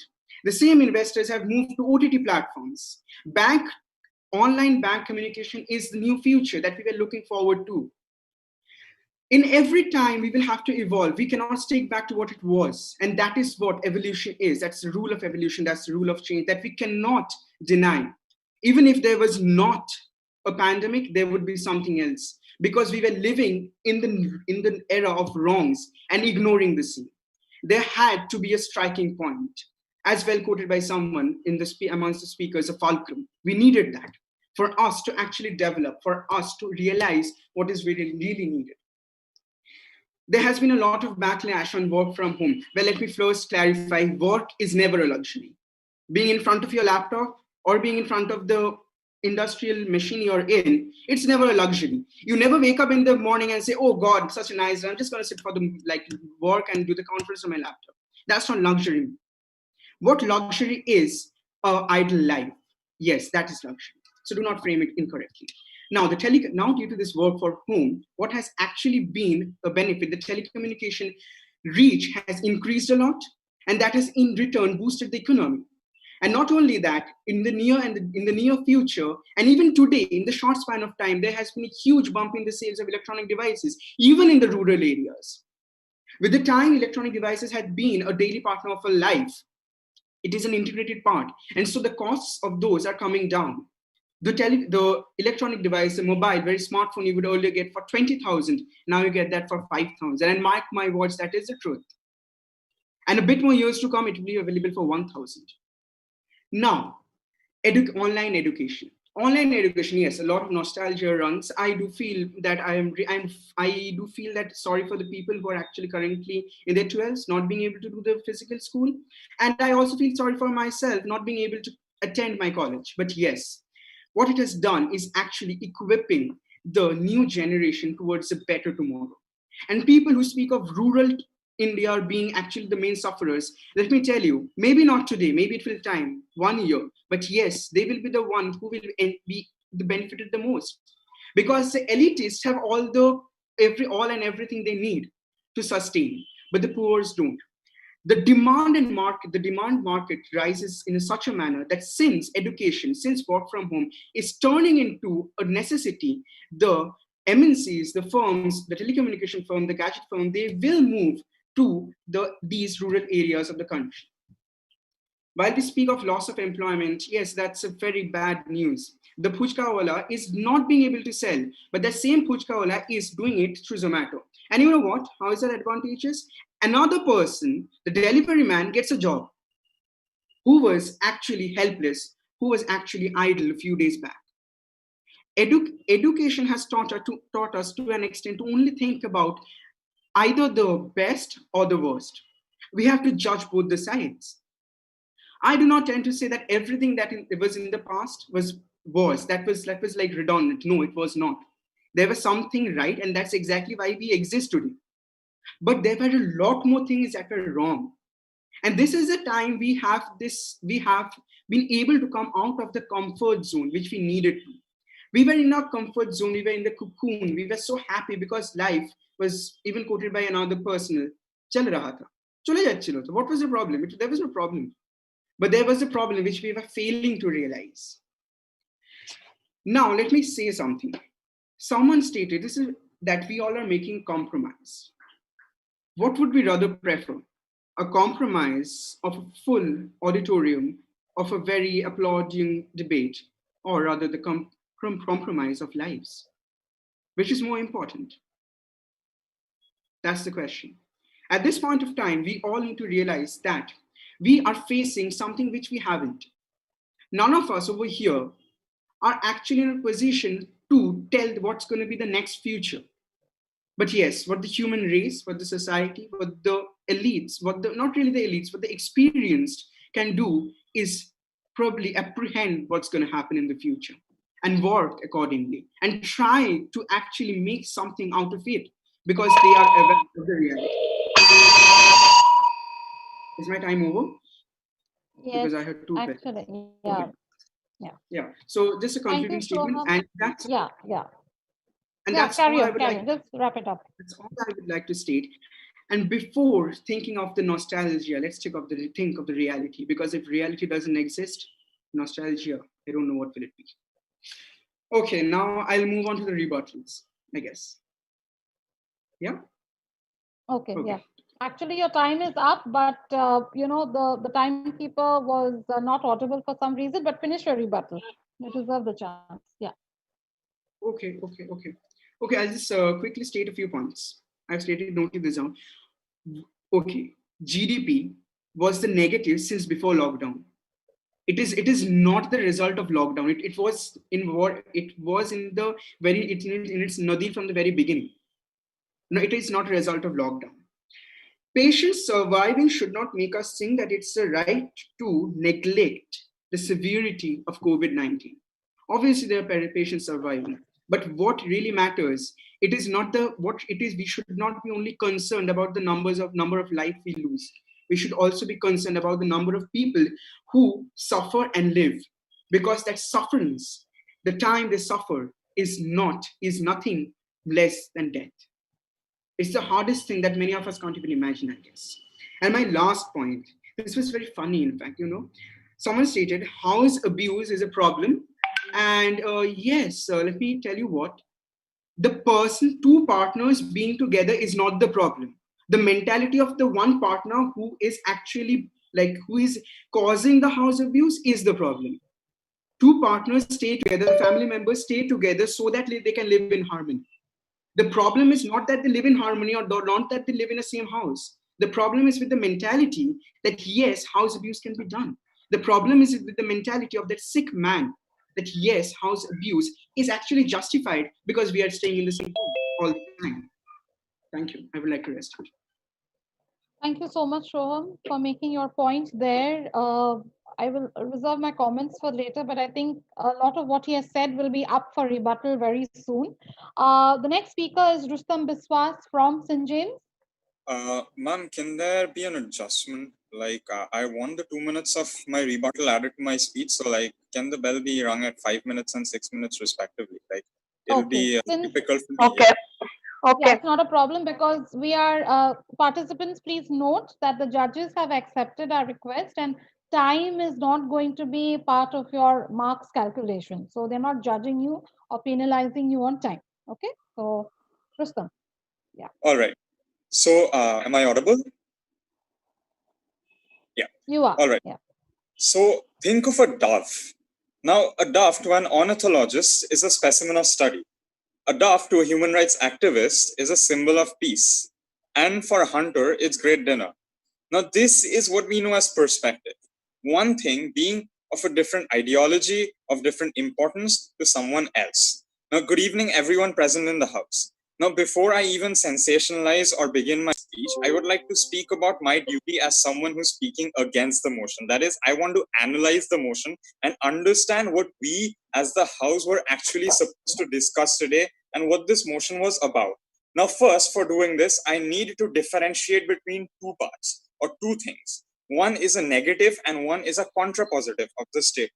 Now, as someone who's speaking against the motion, what I am supposed to do today is speak about the negative of the motion that has been proposed before the House. I'm not supposed to speak in favor of the contrapositive of the motion that has been presented to the House. So what am I supposed to speak in favor of?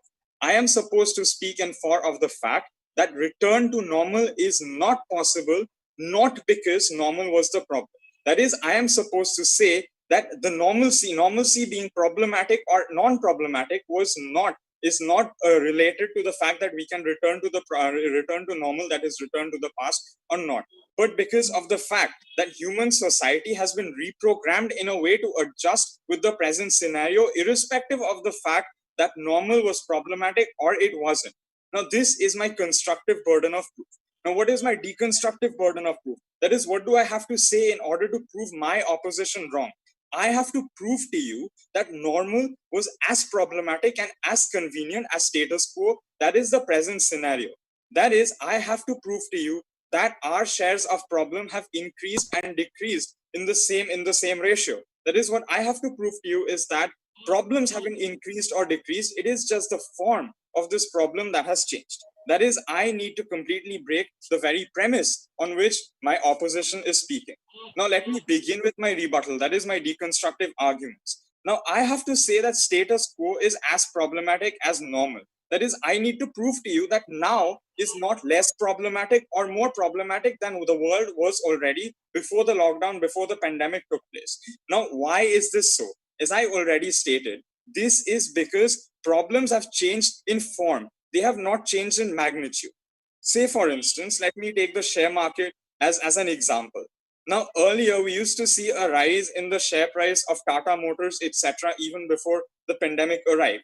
Now, back then, we had promoters, we had inside traders, and we had all sorts of negative elements who were a problem to free trade on the share market, promoting shares that they felt were good, that they needed to raise. Now, who do we see rising in the share market? Now, who do we see these promoters, these inside traders, and other individuals raising in the share market? These include shares like Adani Green, we have Tata Communications, we have Zoom, etc., and all shares which are obviously helping out during this pandemic, which obviously have a greater impact during this pandemic.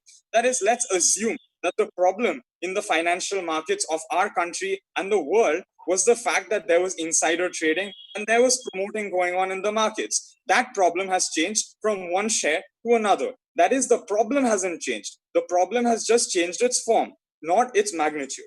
Now, let me speak about how problems for man hasn't changed either. That is, we just have one part of society which has its problems going up and one part of society which has its problems going down, thus making it even. I understand that I might be targeted because it might sound insensitive, but this is the very ambit of the debate. Understand whether problems have overall increased or decreased or remain the same. Now, say for instance, we are talking about upper middle class or middle class people like us. We used to miss our family time because we were busy with our college research work, with our professional lives, etc. Now we get that family time. There is, however, a caveat, because those in the lower middle class who earlier used to have fixed jobs, they don't have it now. So we see as to how overall problems haven't changed, and earlier was as problematic as it is now. Because earlier, we the people of upper middle class had problems, but now the people of lower middle class have certain problems. So they have been balanced out. Say, for instance, we spoke about domestic abuse. There is, however, a caveat in that children who miss the warmth of their parents who are busy with their business meetings all day, they get to see their parents nowadays. So however insensitive it might sound, it is a fact that for one segment of society, problems have increased, for one, problems have reduced. And thus the magnitude has changed, has not. Now, let me speak about my constructive arguments, that is, arguments that I need to support my motion. Now, first of all, the first question that we need to answer as to affirm the fact that we have reprogrammed ourselves as a contactless society is the fact that are we ready for a contactless future? And second, do those people whose problems have amplified, like the lower middle class society that I have been speaking about, or the poor people or the rural people, is there a solution to their problems in this crisis, or has the crisis brought about eternal suffering for them? Now, first of all, people, let me tell you that life is a cycle. It's not necessarily a vicious cycle. And we must remember the fact, as reiterated by everyone else before in this debate, that we rely on people who are farmers. We rely on people who are providing us with essential commodities like food. Thus, if I should be using my rebuttal time to continue my speech. All right. So what I want to say is that, yes, indeed, people who are there in the lower middle class segments of society, in the lower class segments of society, they have found a replacement for their work, and they have found an amiable replacement for their work as well. That is, there are sectors which are currently in demand, such as the agricultural sector, the home delivery sector. Now, several people earlier from the lower middle class were unemployed. Several people had their farms, but they had no clue what to do with them. Several people had their farmlands, but there was no demand for goods as much as there is right now. There was no demand for home delivery earlier because people could go outside. So as we have seen that problems have increased for people, they have increased only for a short period of time. However, this pandemic has allowed us to reassess the situation for these people and allow them to change their jobs, to change their problems. And what has this done? This has allowed people, say, who used to sell handicrafts on the street, to move into the agricultural sector. Now they go out with carts, now they go out with vending machines in front of houses and they sell vegetables. That is, they have merely changed their profession. That is, this has allowed them to adjust. Another benefit that this has, if we look at the supply-demand scenario in our country, is that it has reduced the competition in the market for other industries, like the very handicrafts industry that I mentioned. It has reduced the supply of goods which are not entirely essential, and thus poor people behind these industries now get to sell their commodities for a greater price because of the lesser supply that there is in the market. Thus, are we ready for a contactless future? Well, as you can see, as we converse right now, we indeed are ready for a contactless future because we have gentlemen from outside the country, we have gentlemen from outside the city that this very school is located in. And thus, without sensationalizing the issue of the pandemic right now, we can indeed say that for some people, it has been a harder road to finding what they actually need to do. Easier. And let me tell you that all problems that there was has been balanced out, and they will find a balance. And as I was supposed to prove that this society has been reprogrammed and is able to adjust itself according to its needs, it is indeed ready for a contactless future. And while there is no need to go for a society that was there earlier, it is not necessary for us to say that it was problematic. Thank you. Thank you so much, Rustam. I think what you have done is given the dialectics of this debate a very intelligent and a very curious and very interesting, rather. I should not use the word curious. So congratulations on that. So Shurjo, you can take over from here.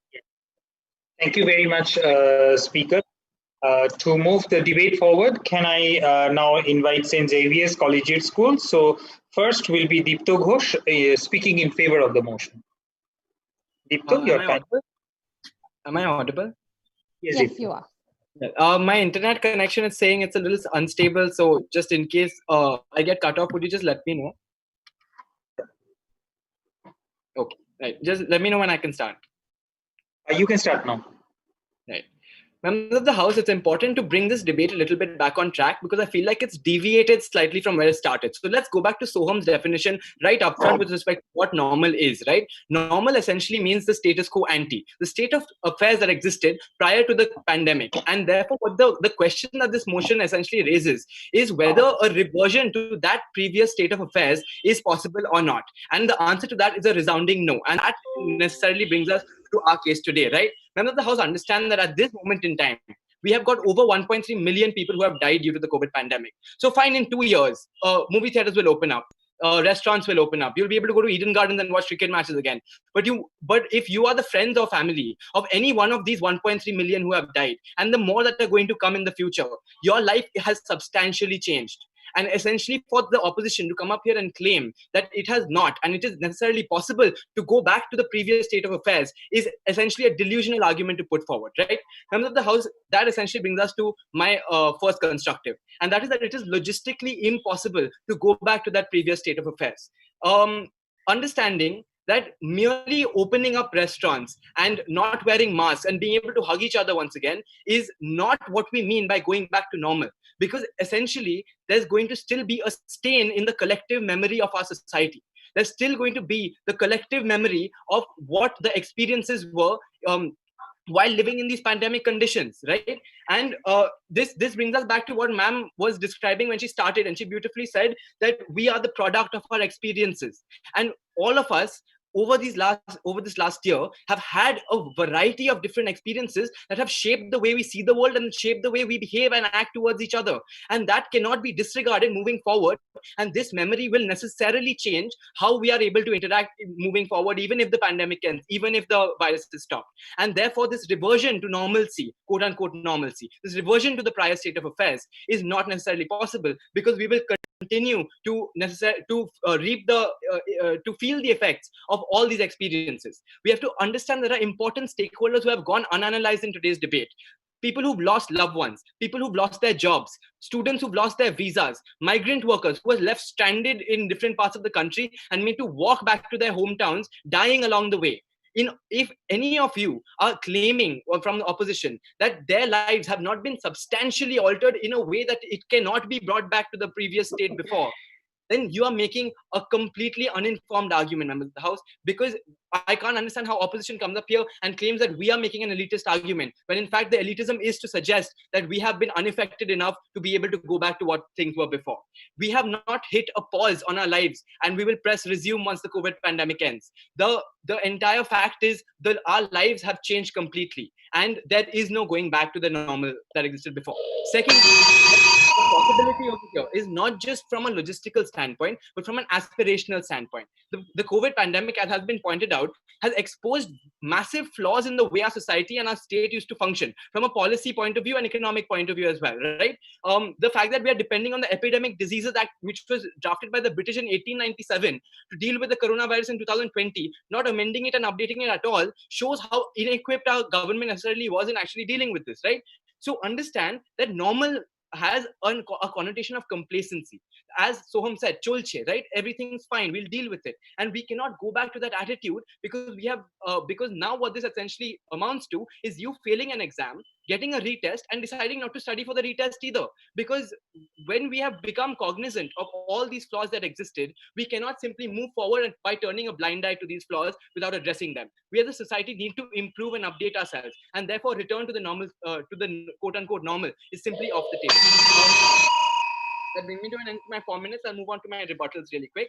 So understand, members of the House, firstly, the speakers from BHS and DBPC come up and say that the motion is elitist, and I've already addressed this, that the elitist element is opposition coming up here and claiming that we have been unaffected enough to be able to go back to the life we had before the pandemic. And that's simply not true. Secondly, the speaker from Navalanda comes and says that the death threat is only 2.4% and there are other more deadly diseases. This is akin to the argument that, oh, let's not give women any rights because there's poverty we have to deal with, and that's a more pressing issue. So why don't we just build this hierarchy of how we have to deal with different things, which is just not the way society functions, right? So understand, members of the House, that you just because you're tackling the COVID pandemic and dealing with the problems it faces doesn't mean you're not affecting the other issues, and therefore that suggestion itself is rather unfounded. Then moving on, QMS comes and says that there are many problems with lockdown. We as proposition are not saying that we should stick to the lockdown conditions because the return is not possible. What we are essentially telling you is that after this lockdown period, there's no reversion to that previous status quo, and rather we have to change the way our society functions, the way our society is structured, in order to be able to better equip ourselves to deal with the problems that our society faces. And finally, from St. James's, they come and they basically talk a lot about the negative and contra-positive burdens. And members of the House, you know that when someone starts playing semantics and trying to basically reduce their burden and evade the actual essence of the debate, they don't actually have an argument that they're putting forth. So then they come up here and they say that, oh, the problems will equate themselves. Somehow a woman getting beaten by her husband is equivalent to a child getting a hug by his father who's come back from work. Members of the House, it's completely unfounded to suggest that these problems equate, and therefore that argument itself falls as well. So in conclusion, members of the House, understand that there are many paradigm shifting events that take place in history. This is one of those paradigm shifting events. Just as the world was not the same before and after the world wars, the world will not be the same before and after the COVID pandemic. And to suggest otherwise is essentially a delusional argument. And therefore, I'm very, very proud to propose. Thank you.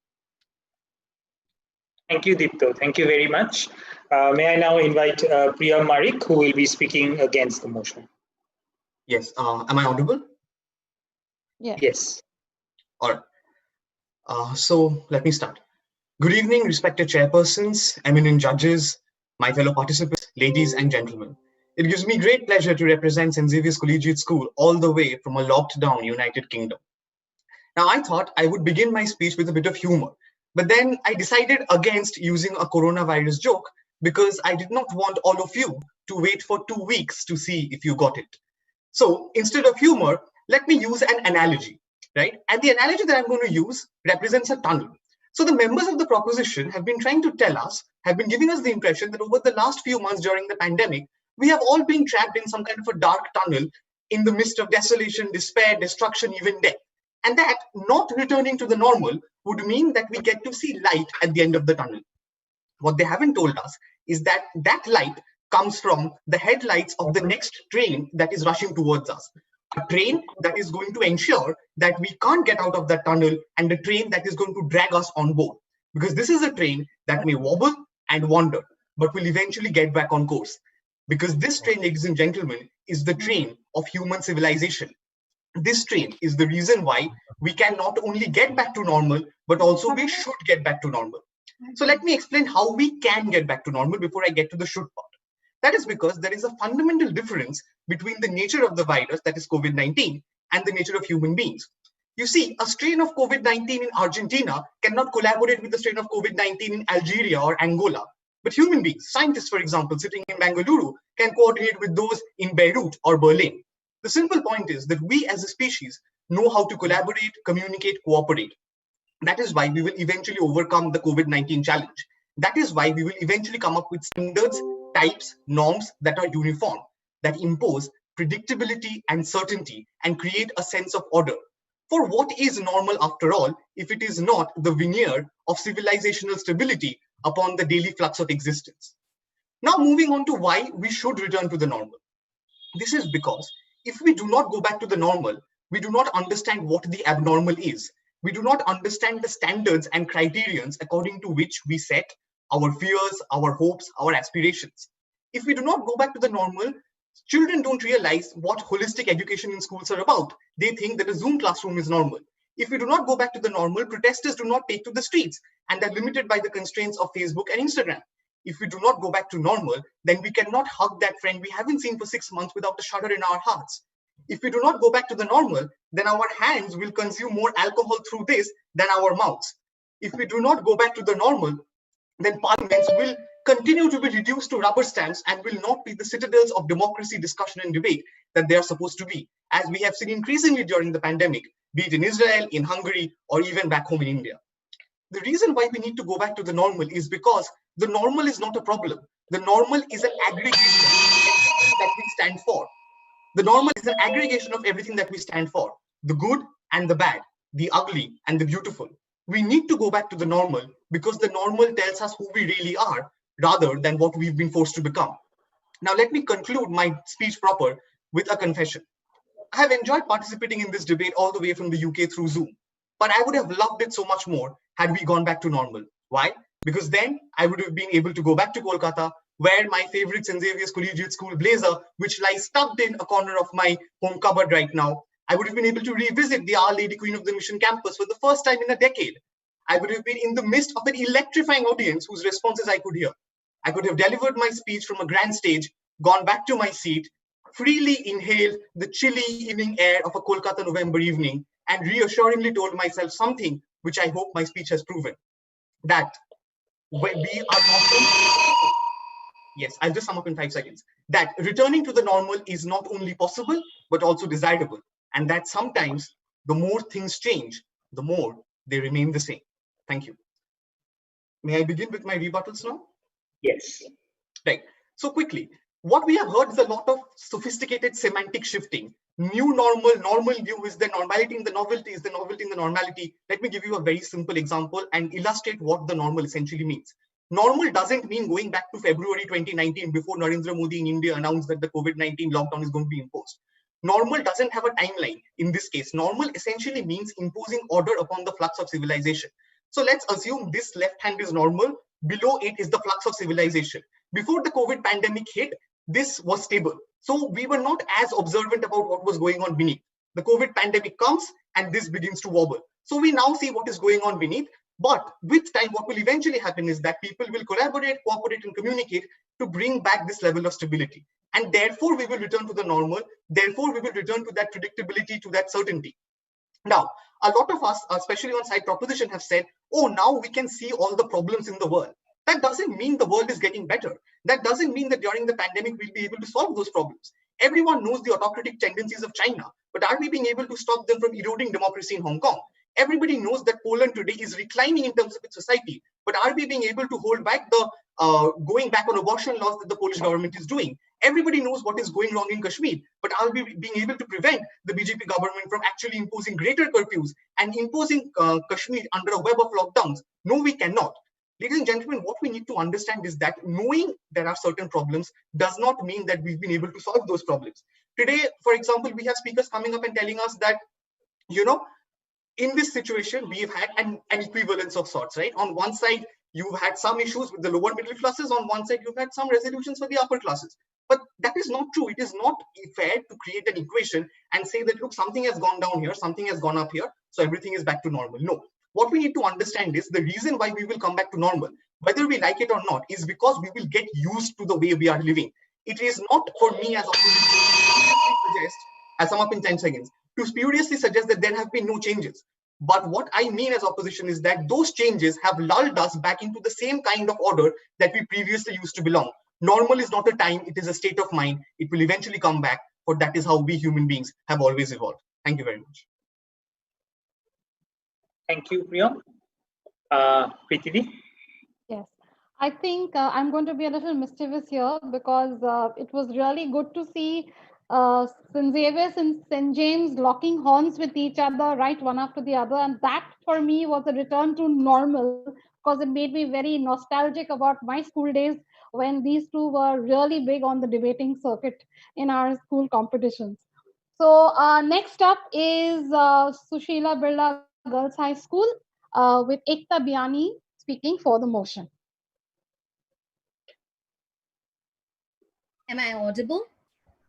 Yes. Good evening, ladies and gentlemen. Well, we are the penultimate team, and I'm going to throw a very different light to the motion today. I begin with my constructives. Let me first ascertain to you a nuance, the difference between theory and reality. In context to this motion, what does normal essentially mean? In theory, if we look at the Oxford Dictionary, you know I'm a teacher, right? I feel that it's something which is typical. But let's understand, we can't really relate to that, since in reality, normal actually refers to a time before coronavirus, which was indeed the problem.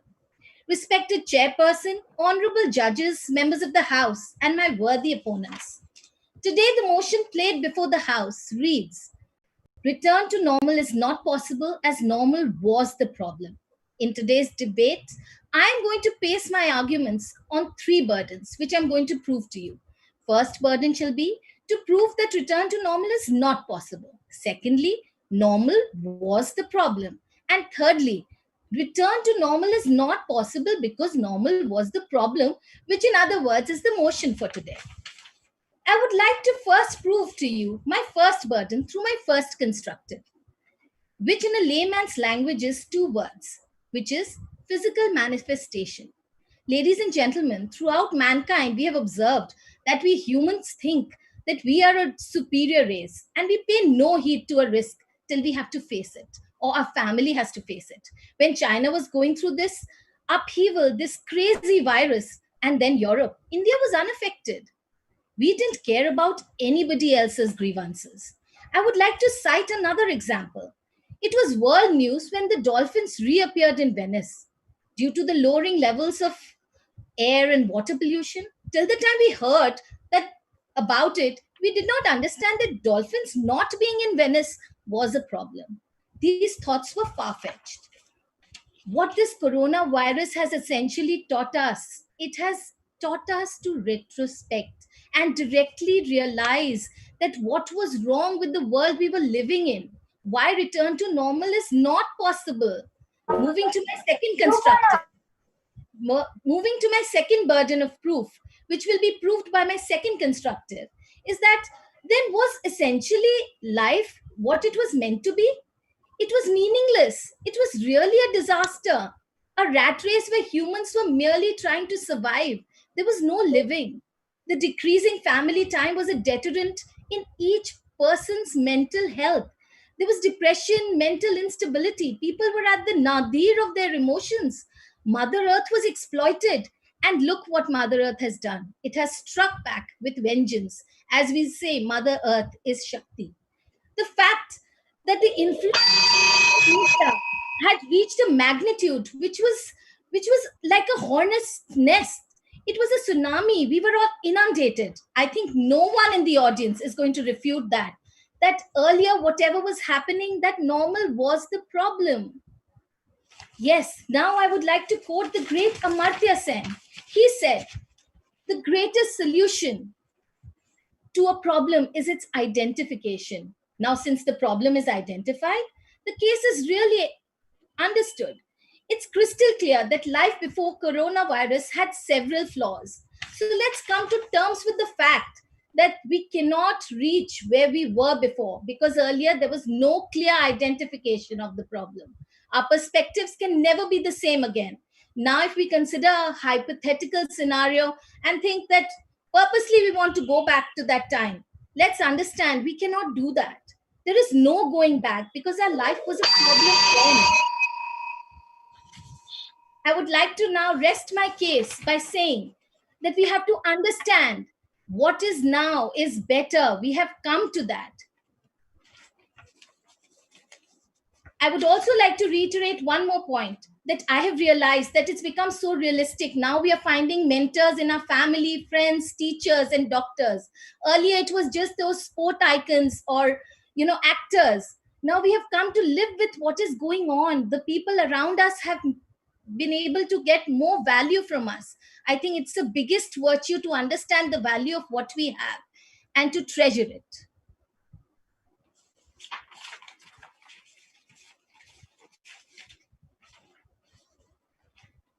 Can I go for my rebuttal now? Yes, you can. Yes. One of my learned opponents mentioned, he reiterated that cancer is rampant, but only to those who are inflicted and affected. What I've realized with the coronavirus, because so many of us have been affected, only during the lockdowns were people so scared, but now they have come all the way to help each other. This consideration, this human virtue has been again brought back to us, I think it will make the world a much beautiful place. There was another a little girl who's just my daughter's age, Oishi from QMS.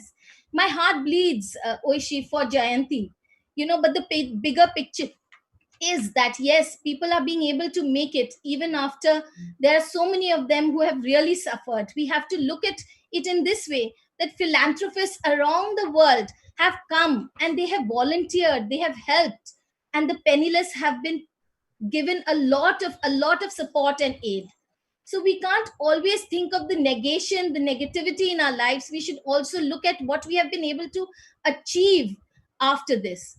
So yes, normal was not what we really needed. uh, that's all I would like to say. uh, Thank you so much. Thank you so much, Ekta. I think I really liked your point that you brought forward and kind of reminded us that the pandemic has really brought a lot of unsung heroes to the forefront, including that of doctors and the frontline workers who never, I think, got enough value for their services rendered so unconditionally till now. Thank you. And let's see Nisha from Sheila Birla Girls High School contradict her partner right now in debate. Nisha Chamria. Yes, hi. A very good evening to all the respected guests, judges, teachers, and my dear friends. Today, I, Nisha Chamaria, stand in front of you to speak on the topic that return to normal is not possible as normal was the problem. And I'm strictly against the motion. Now, let me tell you something. Today, I wrote my speech sitting in my home office wearing my bathrobe. Yeah, that's correct. Because currently I'm in a stay-at-home order, so I don't really need to follow any office dress code, and I can only go outside my house in case of medical emergencies or if I need to do some essential shopping. Other than my husband and my neighbor, I haven't really been in physical contact with any third person since last 1 month. I spoke to my parents, and I speak to them, in fact, on video chats, and I speak to my other families and friends through Facebook or through social media. I barely go outside in the sun, and I do all my shopping online. This Bhai Dooj was really special for me because my brothers stay all over the world, and all of them came together. Unfortunately, on my mobile screen, not in my house. I could not hug a single one of them. All our festivals have gone virtual. How abnormal! Around us, local economies are constantly.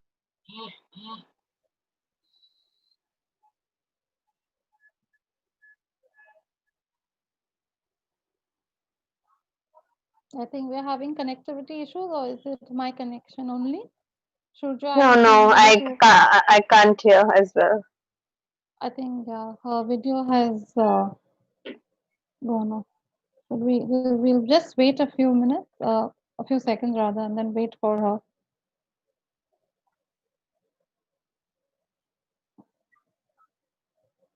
So will it be possible for you to just find out if Nisha has lost connectivity? Please give me a moment. I think so. I think Sure, she sure, got it. sure. Yeah.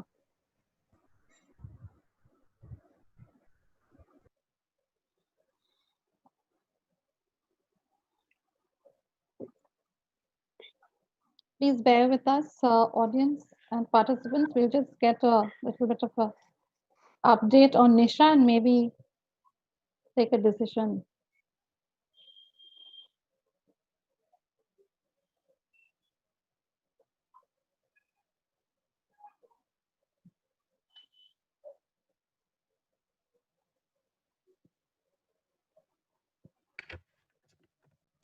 So Sheila, hi, excuse me, can you hear me? I just got Yeah. Can I please continue? Good to have you back. Yeah, good to see you back. Yes, you can continue. Okay. Yeah. So if normal was really that big a problem, why did we call it normal at all? So let's understand what normal really means anyway. So Webster's dictionary describes normal as something which is adhering to a particular type or a pattern or a principle, or something which does not deviate from the existing standard.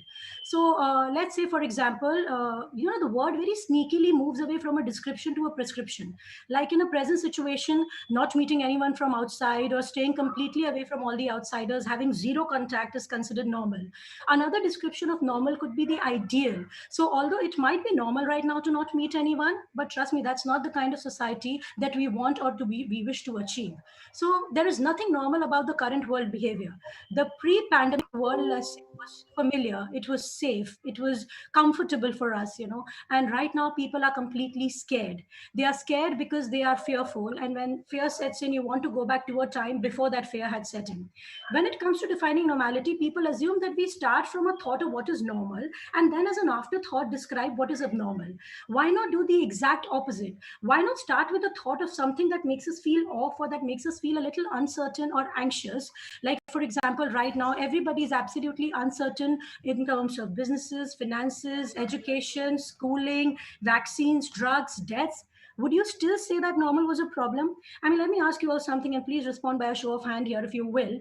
If given an opportunity or a chance to get back to a pre-pandemic life, how many of you would want to go back to it? How many of you would want to go back to it? I'm sure a lot of you would like to go back to it, right? Well, that's because we feel comfortable there.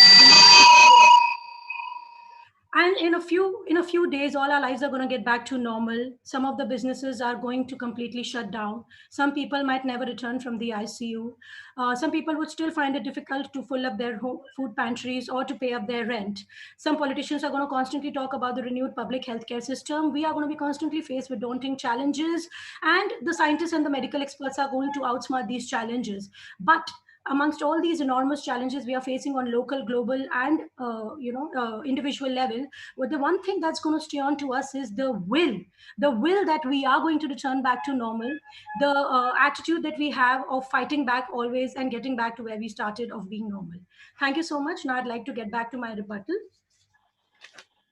So my fellow opponents here had mentioned that he has a daughter who's 3 years old and who's never seen school, and he doesn't know whether that's normal or not. I mean, all of us sitting here right now understand what seeing school is, what being in a school is. There is nothing normal about children not meeting their friends or not meeting their teachers or studying online through laptops and their mobile screens. Also, talking about the part that's making most of our lives normal, the huge part that's making most of our lives normal is a very luxurious asset, which I call the internet, which almost 60 to 70% of our country doesn't possess. So for them, this luxury does not stay. So stay at home, work from home, have your meetings, study from school, everything depends on the internet, which unfortunately is not available for almost 70% of our population. Then again, somebody spoke about evolution. Evolution doesn't happen overnight. It takes thousands of years to evolve. Suddenly, one fine day, if you say the businesses are shut, you can't purchase anything from the local food vendor, order everything online. That's not evolution, my friend. That's devolution. That's completely discrimination. Unfortunately,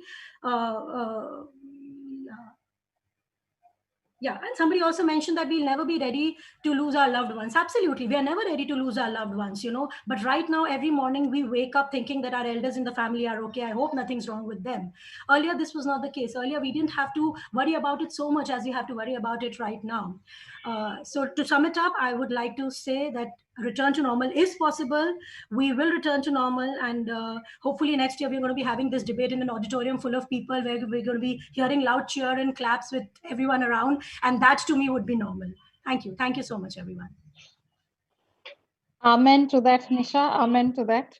And yes, indeed. I mean, we are creating an inventory over here. I mean, of what we had and what we have right now, and what gives our life more value. Shurjo, you will take on the proceedings from here now. Yes, Preeti. So now to the last school of the evening, may I invite Mr. Saurabh Kumar Mitra, who will speak in favor of the motion from the Park English School. Sir Mitra. Right. So I'll start with a story. It is a story about my mother. 2 days back, my mother just asked me, Saurabh, how can I order some groceries on Spencer? Now, since my childhood and the moment I have started acquiring my knowledge and maturity, till date, I haven't seen my mother asking me this type of question. So this is new normal, the confidence of the aged. First and foremost, it gives a great pleasure for me to be at the pedestal and the house believes that return to normal is not possible. As normal, what's the problem? Definitely, I'm going to speak in favor of this topic. Now, first question is, am I talking about a point? Return from where? Because we were there, that is why today we are here. So return from which point? So this is a contradiction. Thirdly, as I'm hailing from a training background, who says that India's villages have not been digitalized? They are. Believe me, they're also doing the same online transaction that we are doing. So when we are saying that normal, new normal, normal, we are actually, the main motto should be to imbibe the harmonious developments of the post-COVID era and the lockdown year. We should be like a swan. Like a swan takes the milk, leaving the water behind. We should be like that. Because our major objective should be to uphold the society. Now, in Indian culture, we say namaste, not thank you. But unfortunately, since my childhood, I have seen thank you being used more than namaste. But now namaste is being used. So that is the reason it has upheld the Indianness once again. And the uniqueness is that the trainees, people who are hailing from not so affluent cities, they are also upskilling themselves. Now, when I was supposed to manage a center, I never thought of writing a book on English, that too online, to Articulate, to Canva, all those softwares. But since the lockdown started, I have also upskilled myself. So upskilling was definitely a point that this new normal has taught. Now, as we are all human beings, whether it is normal, whether it is abnormal, whether it is not normal, are nothing but the embryo of our thoughts. Our thought process has to be justified. It is not for the sake of saying that we will say this is normal, not normal.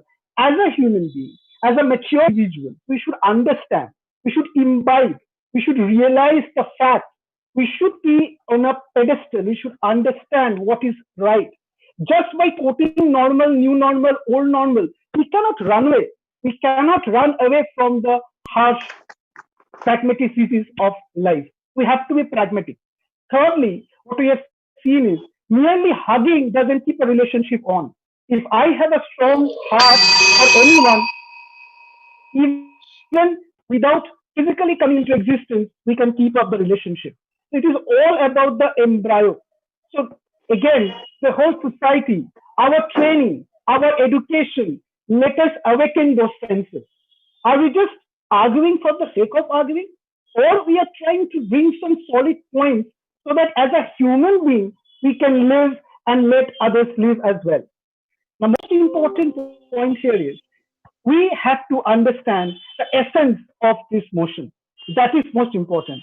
I already repeated it, I'm repeating the same thing again. Harmonious coexistence of the post-COVID and the pre-COVID should be the mantra of this new normal, should be the Bible of this new normal. Thank you. Your rebuttal? Absolutely. Now, as I've already said, that people are talking about certain physical distances, what was good at that time, what is good in that time, what is good in this time. But my point of view is, why don't we understand? Let us understand, let us see.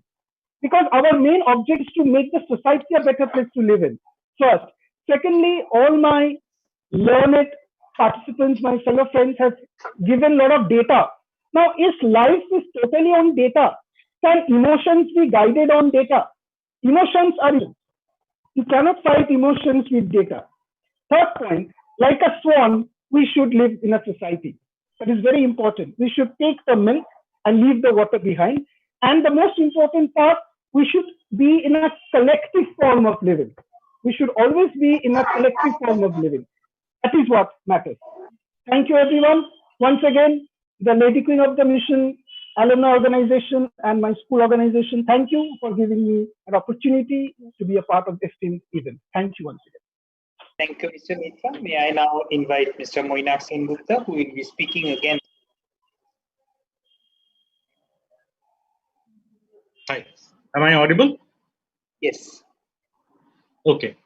Good evening, everyone. This is Moinak Sengupta from the Park English School, and no points for guessing. I am disagreeing with the motion. While hearing to my worthy opponents questioning the very existence of normal, you know, it kind of felt that this kind of thinking is coming from there is a unknown fear of losing all that we have.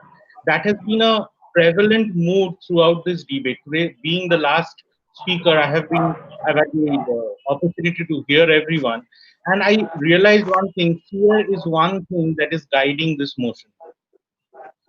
The word normal offers us a comfort of familiarity, and this year has been anything but normal. And so much so that we are so out of gear that we are calling this return to normal the new normal.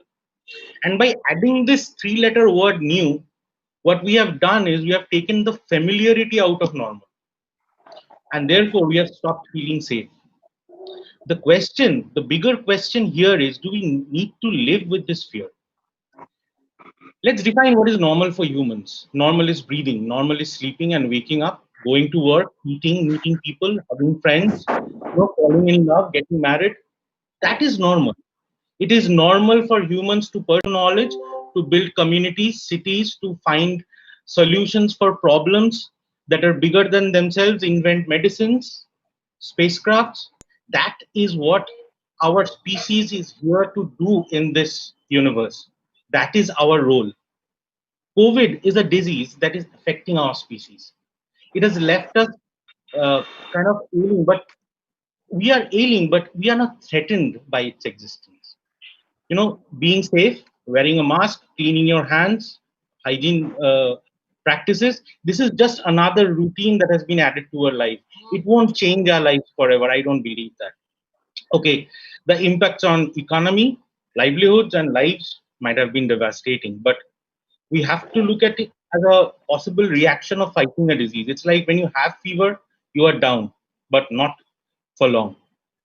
On the brighter side, there's a shared sense of humanity which is binding the world together. From medical professionals to law enforcement, social workers, uh, small businesses, essential businesses, everyone is working round the clock to keep the wheels of society turning. There's a clear indication that we are all in it together and longing to get back to our pre-COVID lives. It might take some time, but to say normal is not possible is to let anxiety win. So far, according to data, COVID has claimed around 1.34 million lives across the world in the last 1 year. We just celebrated the first COVID report a couple of days back. It's nothing compared to the third bubonic plague of 1855, which killed 10 million, or the Spanish flu, where the count was close to 50 million, or the Second World War, where 80 million lives were lost, including civilians. Yet humanity survived. By doing the most normal thing possible, that is coming closer, loving each other, and rebuilding our societies, our civilization, our species together. This is one of the biggest advantage Homo sapiens have over any other species on this planet, that we can live and come together and work in large groups towards a larger goal. Can you imagine 1.8 lakh monkeys in Chialda station? That is the commuter footfall of the station. And there is no mayhem. That is why human beings, we have survived 6 million years since our ancestors. Our hunter-gatherer ancestors were stronger when they stood together against the mammoth. The moon appeared reachable when all the minds put together, all of us, we put our minds into it. Devastations and disasters become bearable when we mourn together as a community. And together we will overcome this. And life, I believe, will go back to the good old beautiful normal. Thank you. Thank you, Mr. Sen. Your rebuttal? Yes, I'll just start on that. Okay. One of the point there was that that came from Don Bosco Park Circus was that change is a constant and normal is a hindrance. I beg to differ. Without the normal being the catalyst, the change would never happen. Yes, I agree change is a constant, but normal is not a hindrance. It is the reason why change happens. And that is how human civilization has progressed, constantly redefining its normal. But because, hello, am I audible? Yes, sir. Okay.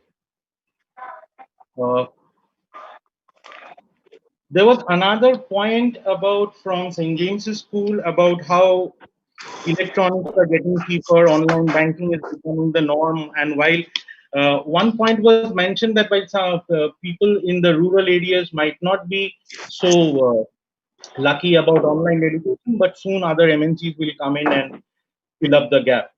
I don't think that is progress of humanity. That is capitalism making the rules. You know, creating a need and selling you products that you didn't need. Normal doesn't need so many things. It just needs simple thing, human interaction and people coming together and celebrating life as it. Uh, there was another point from Lady Queen of Mission which said that the sum up point was we should have taken charge before. I must say one thing. All this, human attempt to be proactive to stop things beforehand has not been much successful because any living creature is generally reactive. The chameleon changes color once the surrounding changes, not before the surrounding. Uh, that's all I would have to say, and thank you for this great evening. Thank you, Mr. Sengupta. Yes. We will move to our very first speaker of the evening, Mr. Shoham Chakraborty Yes, from high school to do his rebuttal. Sure.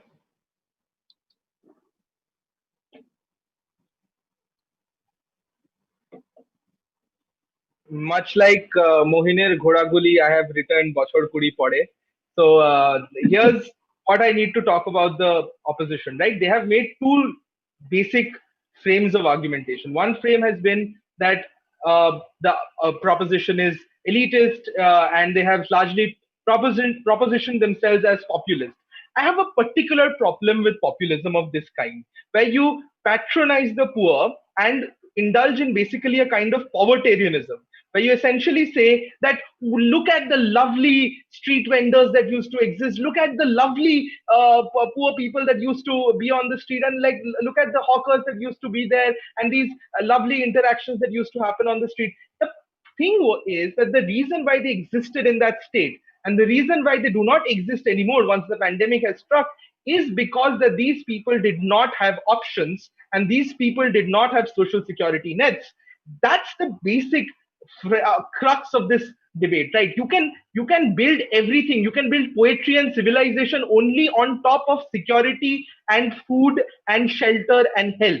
If you don't have these things, the waxing poetic about the rest of humanity is pointless. We have to build civilization on some things, and those balances have to be maintained. So let's look at what the arguments that were proposed, right? One of the arguments that we had, for example, that we received the argument that the normal that has been imposed upon us due to the COVID-19 is actually what the proposition is proclaiming. That's exactly not what we are proclaiming. Just because we make the case that the old normal cannot be returned back to does not mean that we are in favor of living under these lockdowns and banging thalis every once in a while. That's not what we are proposing. We are proposing that we change from the previous normal. We change, and that change is not something that will be imposed upon us. We need to take the self-initiative, taking the catalyst as all the problems that we had in our society. We need to use human capacity and change things. Let's look, for example, at the fact that we had a migrant labor crisis. The migrant labor crisis got so much worse only because of the fact that we don't have data about who these second class citizens that we have created in our cities are. If we had them, we could have helped them out. We could have located them. We could have given them the kind of social aid that they needed. All of these problems got much worse and accelerated simply because of the fact that we as a society had our priorities wrong. So the lovely normal that we had in the past, where we had our nice little glorific interactions with the poor, that is not the normal we want to return to. India is aspirational. India does not want to be on the street selling pakoras while you live in a nice little techno tower and you descend down and have your lunch. No, they don't want that. They actually want to have the elite access. They want to use the computer, they want to use the internet, they want to use the phone. In fact, the program of distributing internet that the Geo has done through lower prices has probably done more for the Indian education system among the unorganized sector than the Indian education system, the formal Indian education system, did all these years. So what we need to understand is that change has come upon us. Now we have only two options. Either we become nostalgic and return to the familiar, where we assume that the reality that we had was something really nice, or we go ahead and actually get off from this povertarian populist viewpoint and try to maximize access of these so-called elite things like computers, like the internet, like giving everybody an option of a social security net. Give people options and you will see that they will make choices that the elites also make. They only don't make those choices because they don't have options. That's my final proposition. It was wonderful being here. Thank you. Thank you, Mr. Chakraborty. May I request the judges to let us know whether they agree with excluding time as one of the criteria from while we are doing the tabulation. Yes, I have given everybody 5, so it nullifies out. All right, sir. How about? Actually, we are on the same boat. I also have given everyone 5 marks. Ma'am, same.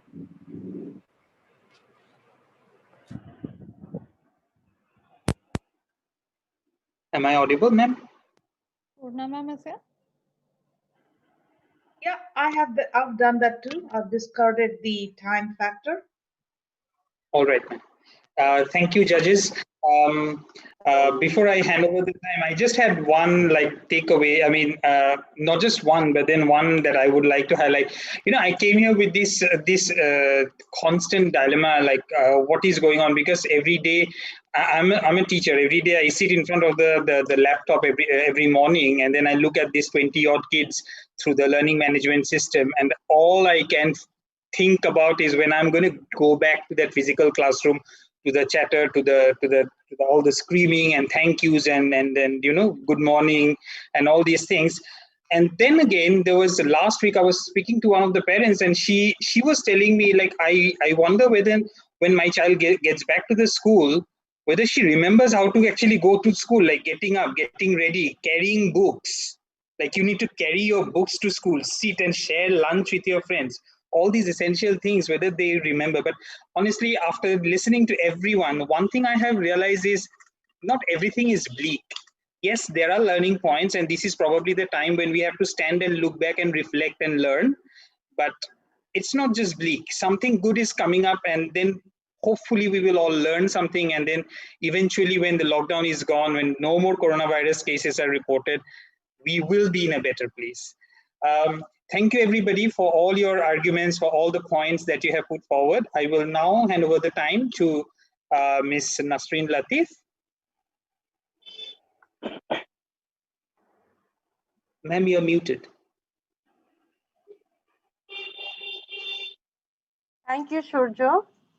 I'm sure, ladies and gentlemen, you will agree with me that we have had a very, very interesting debate. We had some wonderful speakers, and we enjoyed listening to each one of them and looking at the issue from different perspectives. While we are waiting for the members to evaluate the judges' sheet, I would like to invite one of our senior members of the Alumni Association, Munira Karim, to please come and share her thoughts with us. She has been one of the founding members of the association and a pillar of strength for all of us in the association all these years. Munira Karim. Thank you, Nasreed. Good evening, viewers. Hope you have all enjoyed this virtual debate. A virtual life is our new norm now. Our QMS alumni has been functioning since the last 27 years, having been registered with the Registrar of Societies 22 years ago. We have basically been involved in social work as has been ingrained into our characters by our nuns who have inculcated in us high moral values and discipline. One of our key activities has been conducting free eye camps for the not so privileged, ensuring correct spectacles and successful cataract surgeries. Field Missions has been running an afternoon school for the underprivileged since the last 50 years. And we, the alumni, we do whatever we can to support it. We have regularly been having a great reunion with a lot of fun, food, and laughter. In this pandemic, our dedicated and caring team went to Sonargachi with food and provisions for the sex workers there, whose livelihood was no more. One of the strongest pillars of the institution was a gentle nun by the name of Mother Amy, a homeopath doctor. Her healing touch was well known in Calcutta, an indefatigable worker with a heart of gold. To carry on her legacy, albeit in a very small way, the Alumni Association started a charitable dispensary for mother and child. All this is possible with the strong support of our girls who are spread all over the world, our teachers and our nuns. We love our alma mater. It has always provided us with value-based education. We were always taught equality, no discrimination on any ground. Our classrooms had social and cultural diversity, which taught us a lot about acceptance, fostering a sense of empathy for others, something which is very essential in today's volatile environment. Our future plans, of course, will be a mega celebration for our 75th year, which starts next year. We hope to carry on with our social work and to give back to the society what the society has given to us. Thank you all so much for being a part of this wonderful evening. Over to you, Nasreen. Thank you, Manira. And now, what we've been waiting to hear, I would like to take this opportunity to invite our esteemed judges to address the gathering. May I request Professor Orup Chowdhury to please share his thoughts with us. Good evening, everyone. It was such a wonderful evening. It was so nice to hear all the debaters. Normally, this is very rare, where everyone is so good, and therefore it's a great experience. I really loved it because so many people had taken up this thing from different angles, different viewpoints have come. First of all, I would like to pay kudos to the person who had devised this topic. Actually, whenever we go for any debate, if the topic is flat, in a sense, it is easier for the debaters to come out with their logic. But here it is a very tricky topic. You see that the first thing is that it is not possible. So it's a kind of a negative connotation. That is the motion of the day. It is not possible. And the second part is, as normal was the problem. So it's a very difficult topic in a sense. Two of the things, those are coupled together, and therefore it made it so interesting. People wanted to construct something, deconstruct something, coming out with different views. And what I found is that one major issue over here was that whether it's an elitist thing or non-elitist. So that was something people used to look for, and they had gone over there. Many of the debaters have come out with that issue. The second part is, which is another interesting thing which I found, was to define the normal. Maybe it started with cholche chalta hai, and from there we have found that theory versus reality. Then normal as a state of affairs, how Webster Dictionary has defined it, and whether normal means of a normalcy of a time or it's a state of mind. So that was in a sense very interesting. So many, all the participants, they wanted to define it in their own way. That is one of the takeaways. Then another thing which I found, that it was very in a sense it was very regional. Though the topic is very open, and there it was not mentioned whether that is only for India, whether it is only for Kolkata or for this region. But somehow it started with the fuchka wala, the people who are selling tea, coffee, and other things near the High Court, going to Eden Gardens, packed hall. Somehow we were feeling that some touch of Kolkata was there. So many of the participants, they were from UK, Toronto. But whenever it's a debate competition which is organized by QMS, they have come back to Kolkata. So somehow it was very Kolkata centric. And while defining the things, I found some of the issues. Maybe one part is that we are gregarious animals. So we love to be there in a society. So whenever we are talking about social distancing, maybe that is not our real mindset. Therefore, always we have found that whether hugging and meeting people, we try to come out with that. And some of the serious issues were taken up. One is the economy, GDP growth, whether it is negative or whether the GDP was going to be negative even before the pandemic. So that was one issue. Even share market was touched upon, how Adani's and many other companies, Reliance, they have performed. So that has come. Migrant laborer had been an issue. I really liked that because the people who were from education, some of the participants are still studying, and even we had teachers and doctors, and therefore the education system, health, environment, and the pollution and the index, the dolphins coming back to Venice, evolution or devolution.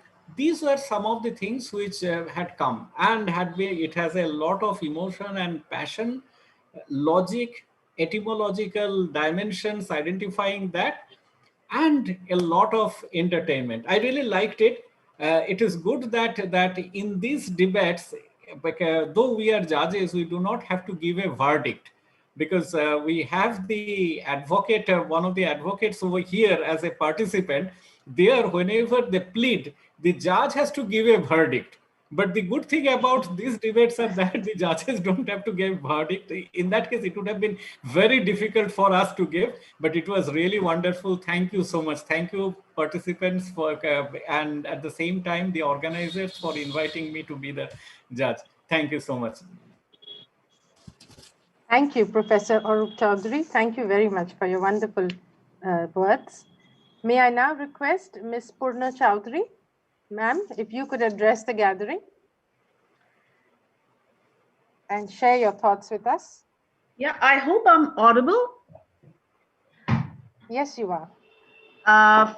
First of all, good morning to everyone. While you are looking forward to your dinner, I suppose it is just 10:49 a.m. here, and I'm still stuck with my second mug of coffee. I'll need one after this. So I'll make it short, sweet, and simple. The first thing that I'll say is nothing to do with the debate. I absolutely love the mapping of my city, which I've been missing for about more than a year now. And I loved the sound of Bengali, especially Cholche Cholbe, I think was one. I would have loved to hear Bhenge Dao, Guniye Dao. which is also very much in the spirit of the debate and the topic.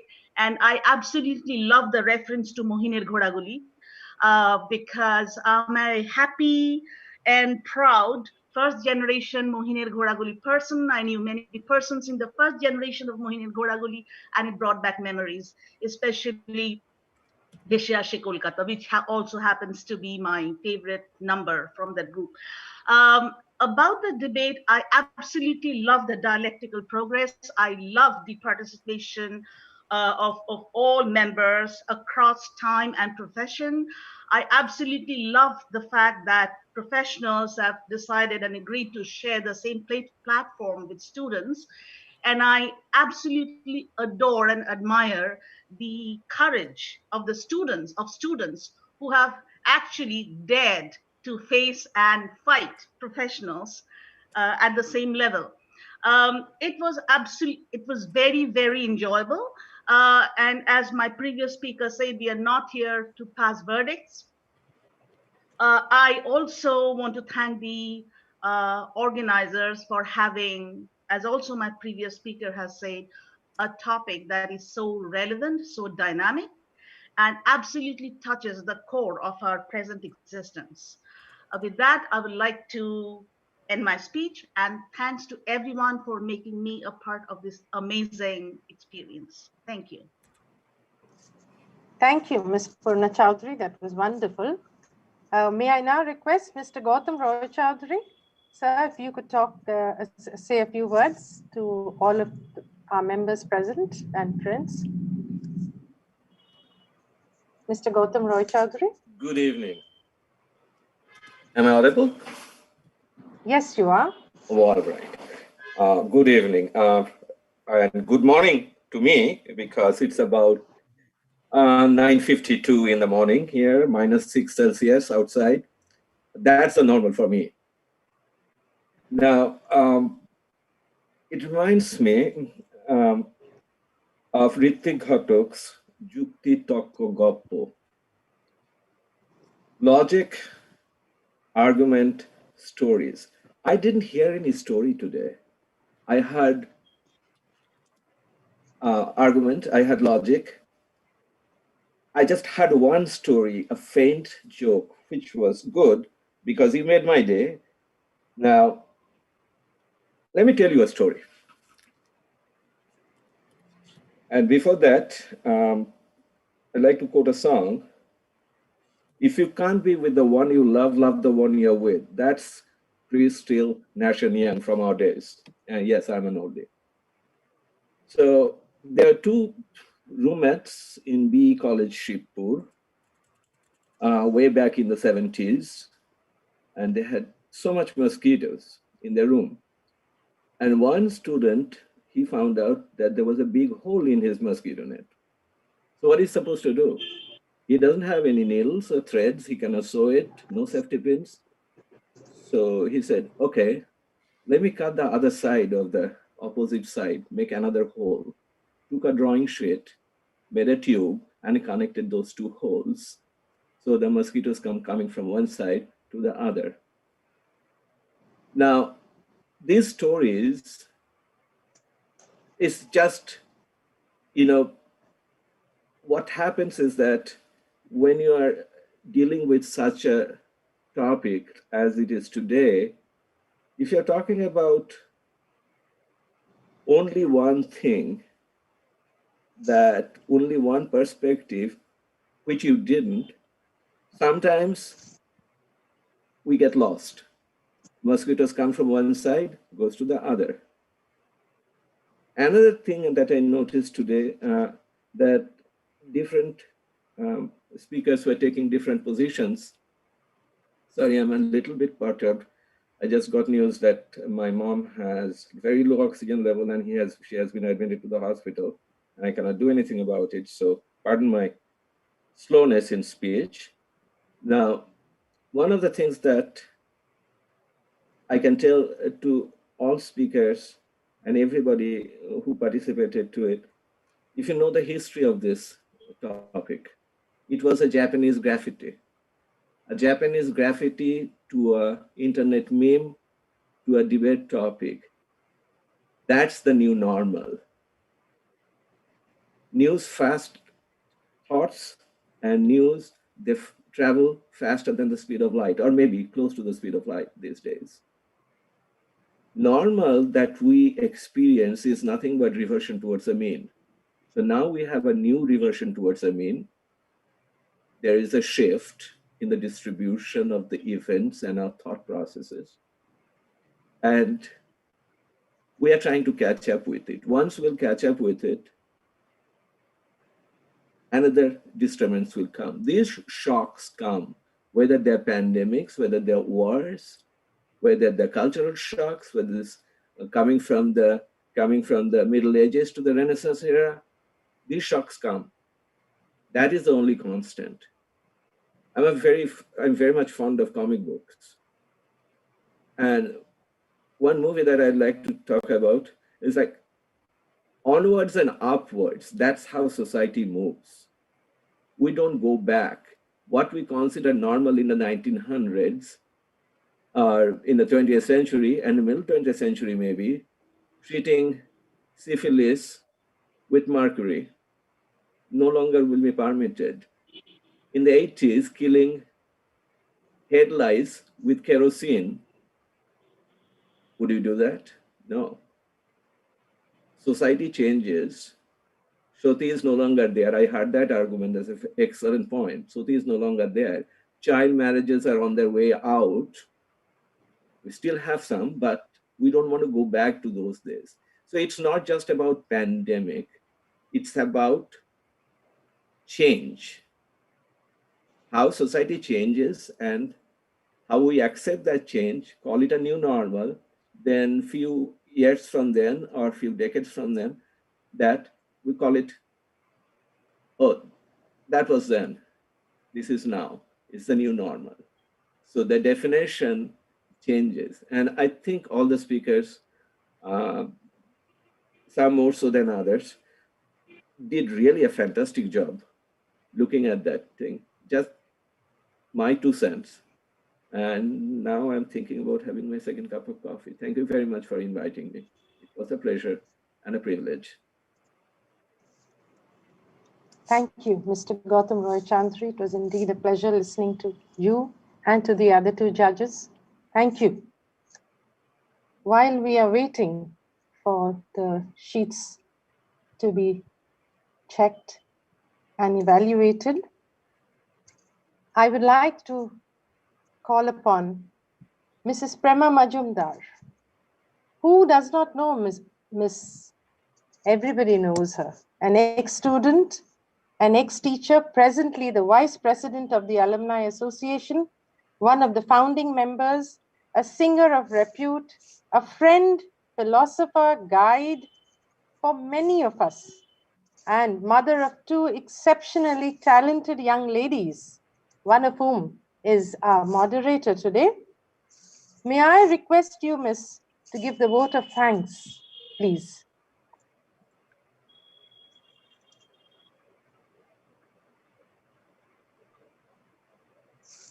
Can you hear me, all of you? Yes, ma'am. Thank you, Nisreen. Thank you so much. And wow, what a debate this has been. In a situation we are all facing at the moment, not out of choice, but out of compulsion. It is my privilege to give a vote of thanks. But I think it's not going to be easy because we have so much to be thankful for. A very pleasant evening to all our viewers who have taken great interest in making this debate so successful. On behalf of the Alumni Association of Our Lady Queen of the Mission School, I would like to thank our esteemed judges, Mr. Arup Chaudhary, Professor Purnab Chaudhary, and Mr. Gautam Roy Chaudhary for spending their valued time on a Saturday evening, making our efforts worthwhile. A very big thank you to our moderators, Mrs. Preeti Roy Chaudhary and Mr. Shubho Bandyopadhyay, for patiently guiding and directing our participants.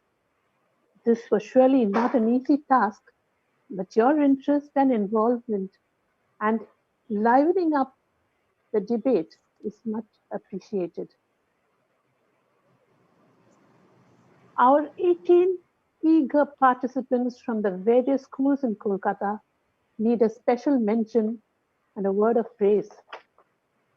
You have proved that we can never be defeated in our purpose in life if we have made up our minds, because, as the saying goes, where there is a will, there is a way. And we have seen today that the theme of the debate itself shows that the world can adapt itself and make the new normal become normal for the time being. Thank you to the Alumni Association of all the various schools, Birla High,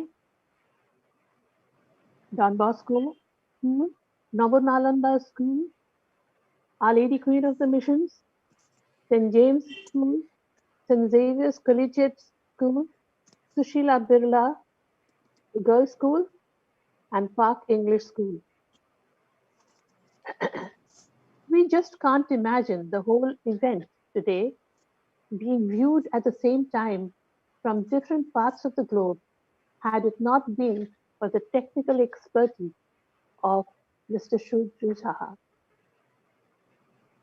He coordinated with us and made this debate our inter-alumni first virtual debate. Last year, we had hosted this on our school in Salt Lake. Thank you, Mr. Saha, and also our timekeepers who did an excellent job,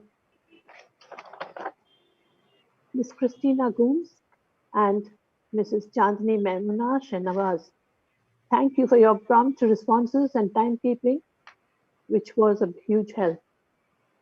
Finally, I would like to thank the principal and our president, Sister Rani, who has been most cooperative and helpful in making everything this association has ventured to do. Thank you, Sister Rani, for being there for us. At this juncture, I would also like to thank our previous sisters and principals, Sister Joycey, Sister Rosemary, Sister Sebastian, and also very specially to Sister Smita Thomas, who was the founder principal of our Alumni Association, along with a few past pupils who were then teachers in our school. Thank you is a small word to convey to you our gratitude. Dear members of the Alumni Association of our school, who have been working days and nights to make this inter-alumni debate come live. Good night to everyone. God bless you. The results will be now declared. Thank you.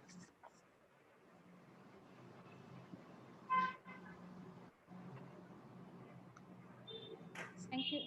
Thank you so much, Teacher Prema, to everyone and Queen of the Missions for the vote of thanks.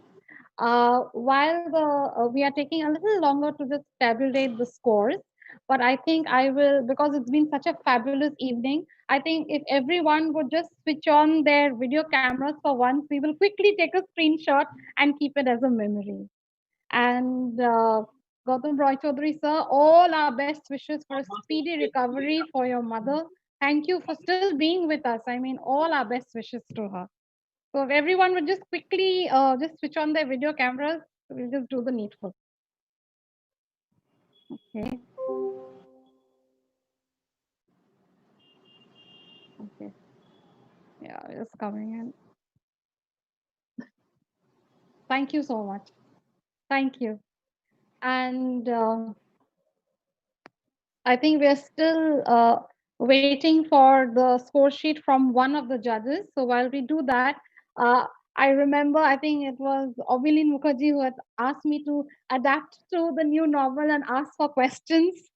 And I think we are getting that chance. So if any of the participants wish to ask each other, any questions, and we just keep the the conversation rolling till the results are declared. So I think someone wanted to ask a question, and I had to, unfortunately, I think it was our participant from Queen of the Mission, Oishi. Do you still have your question?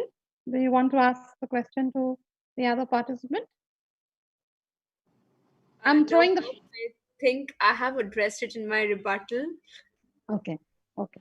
So I'm throwing the floor open to anyone. I mean, who would like to come in and have a. Ma'am, maybe I can chip in a point. Actually, I was having a word with Sukanya a while back, my teammate. She was also a year junior to me in school. It's just a light joke, obviously. We were saying that if why we should go back to normal, then we could have had refreshments as well. Spoken like a true Kolkatan. True. Ekdom. We take our khabar dabar very seriously. Absolutely. And we Of should. course. We should. We should. Here's a quick little story. It's just for future endeavors for all the debaters and the aspiring debaters. So this comes from Syed Mustafa Ali, and he was very fond of the Kuttis, the Dhaka's coachman. So the professor is coming down wearing dhuti and Punjabi, and he's coming down the stairs. Then he trips. He starts rolling and falls at the coachman's foot or near the coach. So the Kutti, who are known for their sense of humor, looks at him and says, "Babu lagse bote, kintu babu aisen taratari. You are hard, but you have arrived fast." That's one way of entering a debate. Don't do it. That's all I'm going to say. And that's one of the stories. It's an old story. We used to start our debates with many stories and gimmicks and stuff like that. So gather stories, because stories make a point, and they help lighten the mood. Otherwise, these are very serious topics. Thank you. Can I say something? Sure. Please. Yeah, hi. So this is, right now I won't be talking as a DBPCN, I will be talking as a doctor, and I just want to share a story as Sir was talking about stories. So during this pandemic, as doctors, I am a cardiologist. So I am not directly seeing COVID patients, I see the cardiological part of it. So, but frank cardiac patients, we've seen a drastic reduction. People are just not coming to the hospitals. Even with the heart attacks, they've been staying at the home. So I got this one patient, and this is about 3 months back. He came and he was having a chest pain about 10 days back in his house. When he came to me, he was quite in a bad shape. He's already had the heart attack. He was in heart failure. His son was with him. And I asked him, why did you wait for 10 days in the house when you've been obviously feeling sicker? Every single day you were looking worse, I'm sure. And he said something, and I think this is one of the most bittersweet things about this pandemic. He's like, what would have happened due to the heart attack? I would have died, that's all. I'm like, but I don't want COVID. I said, but what would have happened if you had COVID? You would have also died, you're ready to die of a heart attack and not a COVID. And I will quote him in Bengali. He said to me, ডাক্তারবাবু heart অ্যাটাকে মরলে ছেলে মুখে আগ্নি দিত, কোভিডে মরলে সাদা কাপড়ে মুড়ে ধাপার মাঠে ফেলে দিত. This is the biggest tragedy that we have. This is what has happened. I mean, I didn't have words to answer him. I was speechless there. Because what he said was absolutely right. This is that fear that people are ready to die in their houses of other diseases, but not get COVID purely because of that stigmatization that was occurring. Thankfully, it is lesser now. I think it is lesser now. But the initial few months were horrible, the stigmatization that occurred. And that is, I think, where we really went wrong as a society. I believe we shouldn't have gone there. But we did. It did happen, and that is where we really lost. So just a story as I was asking for one. Thank you so much, Romik. I mean, these are the stories we will never get to hear otherwise. Absolutely. Yes. Would someone else like to? I think this is developing into a semi-adda, and I'm so glad. There's another. May I say a point? If Yes. Okay. Am I audible? Yes, Shukarna. Carry on, and then Ovik, you can come in. Yes. So there was another point which I would like to mention it was not there. I mean, it's not just for the sake of inclusion, but rather to applaud a lot of people in this case. It's that there has been an acknowledgement of a lot of things which we previously did tend to ignore or not pay a lot of heed to.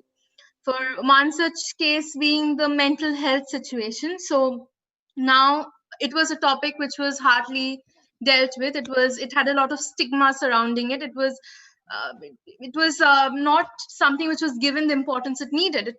That too is a health issue.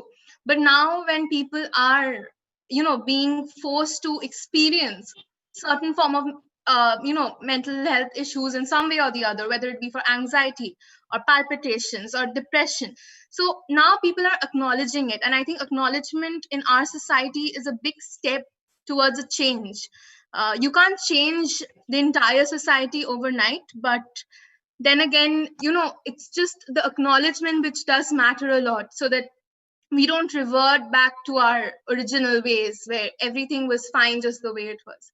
So I think that was something which the lockdown particularly made us reflect on, uh, like from what it used to be and what it can be. That is all. Thank you so much. One thing more I want to say. Yes, Ovi, you want to come in? Yeah. No, I think that was someone else. Someone else trying to say something. Yeah. Okay, I will go ahead. So I just wanted to make a point that right now, because of the pandemic, what we have realized, I will take a dialogue from Baishe Shrabun. ডাল ভাত আর বিরিয়ানির মধ্যে ফারাকটা বোঝা দরকার. So right now, I think people are they're trying to understand the difference between necessity and luxury, and what's necessary, and that has to be focused upon. Right now, that's where we are going. The luxury for time being, it will be in Mars or somewhere else, but the necessity has to take the prime part. So that's and one more thing I'd like to say, that staying out of Kolkata, so it's a great pleasure to be a part of this debate where so many references from Kolkata, and even Preeti, your sari has the Howrah Bridge, if I'm not wrong. So yes, I have an unhealthy obsession with the Howrah Bridge. Oh, okay. I possibly I can see the Novanno as well from there. Yeah. A little bit of that. Being politically correct. Miss Purna Chaudhary, please send the judges sheet to Orpita and Shomadi. They are waiting for it. I already have. Okay. She's already. Thank you so much. Would someone else like to join in? And yeah, just to say that once again, thank you very much. And I have to mark papers now. So with your permission, I'll leave the group. I would have loved to stay on and join the Adda, but I really can't because I have to fail some students now. So oh my God, that is a tough call in where we work, because assessment is taken very, very seriously. So I'll have to make sure that I know why I'm failing them. So I'll take your leave now. And yeah, so enjoy your Adda. And once again, thank you very much. And yeah, bye to everyone, to the participants and the judges and the organizers. Bye-bye. Take care. May your Bye-bye. students survive. Thank you, Ms. Chaudhary. Yes. May I? Yes, please, Doctor. Okay. Yes. So yeah, so it was really a pleasure, especially people who are so young, to listen to their views. And I really enjoyed. I came back to debate after such a long time. I am more into talks than debates. So it was a really pleasant experience. And the only thing I would say is that I have seen a lot of panic out there, especially among common people regarding the disease. Well, as Obik has said, the death rate is quite low. The unfortunate part is that you can't predict whom it will happen. I, working in medical college, working inside COVID wards, in spite of being a surgeon, we are being forced to do COVID duties because of shortage of doctors. So had a crash course on it and doing our best. So I have seen 87 years old people going home. And recent past, one of our renowned neurosurgeons from medical college died out of COVID, and he was younger than me. So that's the whole difficulty in COVID. So again, I would take this opportunity to say to everyone that please maintain the three things that are very much needed during these times. And I'm sure, like all other epidemics, pandemics, it will pass. And yes, we will be happy again. Thank you. Thank you so much. Thank you so much, Doctor. And wish you all the best as well. And please keep safe. May I say something? Absolutely, please.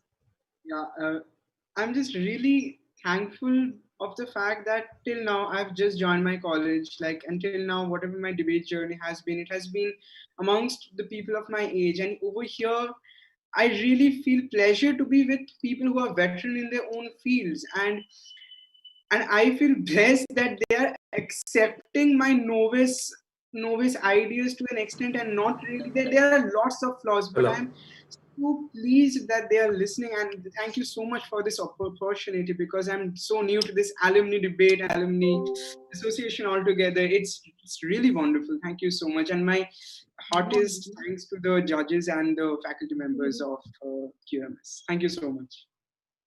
Thank you, Shoham. May I Actually, just you actually made a good point there. Yes, yes, Saurabh. Yes. Yes, I just wanted to make a very small point, and it has absolutely nothing to do with the debate. This pandemic has made us realize a lot of things, and I personally believe that we were endlessly running prior to the pandemic.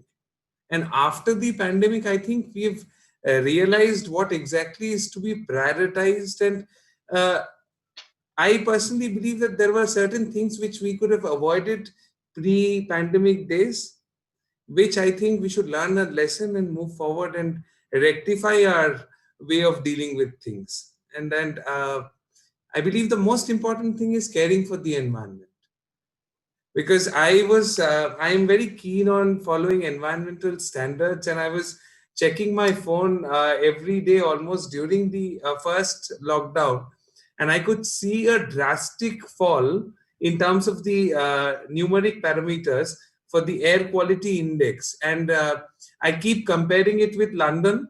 I find that London is usually 1, 2, or 3, and Calcutta during the pre-pandemic days it used to be 240, 250, 260, and it came down to 18. Would you believe it? 18, 1-8. And that is something which, again, it is back to what it used to be, closer to those levels. But yes, it has certainly taught us a lot. And I just hope and pray that all of us can make it through. And I pray to the Almighty Lord that may He guide us through. Because these are very scary times. They're very scary times. You never know. And particularly when we are getting in information regularly from the court area that young advocates are passing away because it's an essential service. They have to go to court and all of that. And then you get to know of these small tidbits coming in. It really scares you.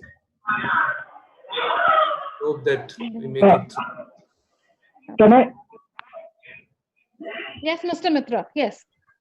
Actually, I am very much pleasured because one of my sister, she is my paternal uncle's daughter, Sohili Mitra.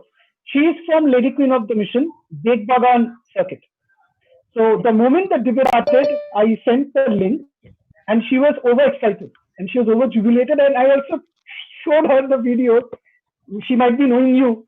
So it gave me a chance to understand her from my perspective. I should say that's how this debate was so special. I participated in a debate organized by my sister's school alumni organization. So that has made it very special. And the words judges have definitely given us that go. And it is also a great opportunity for all of us, especially for the professionals, to walk down the memory lane, to once again, as Brian Adams said, summer of 69, I should say summer of 94 when I passed my ICC. from Park English. So it gave me a very special opportunity. And who said the generation gap? There's no generation gap. I belong to the middle sector. The judges who are quite senior to me, they're there, and even my juniors. We're all at the same pedestal. And that's what should be the essence of the society. We should be holding hands together and fighting against this. What should I say? This pandemic, COVID, whatever. But society should win. Whatever new normal, society should win. Humanity should win. Thank you so much. I wish May that day comes. Yes, sure, please. Thank you, ma'am. 32. What is it? 11:30. No. Uday, right? Uday, 8.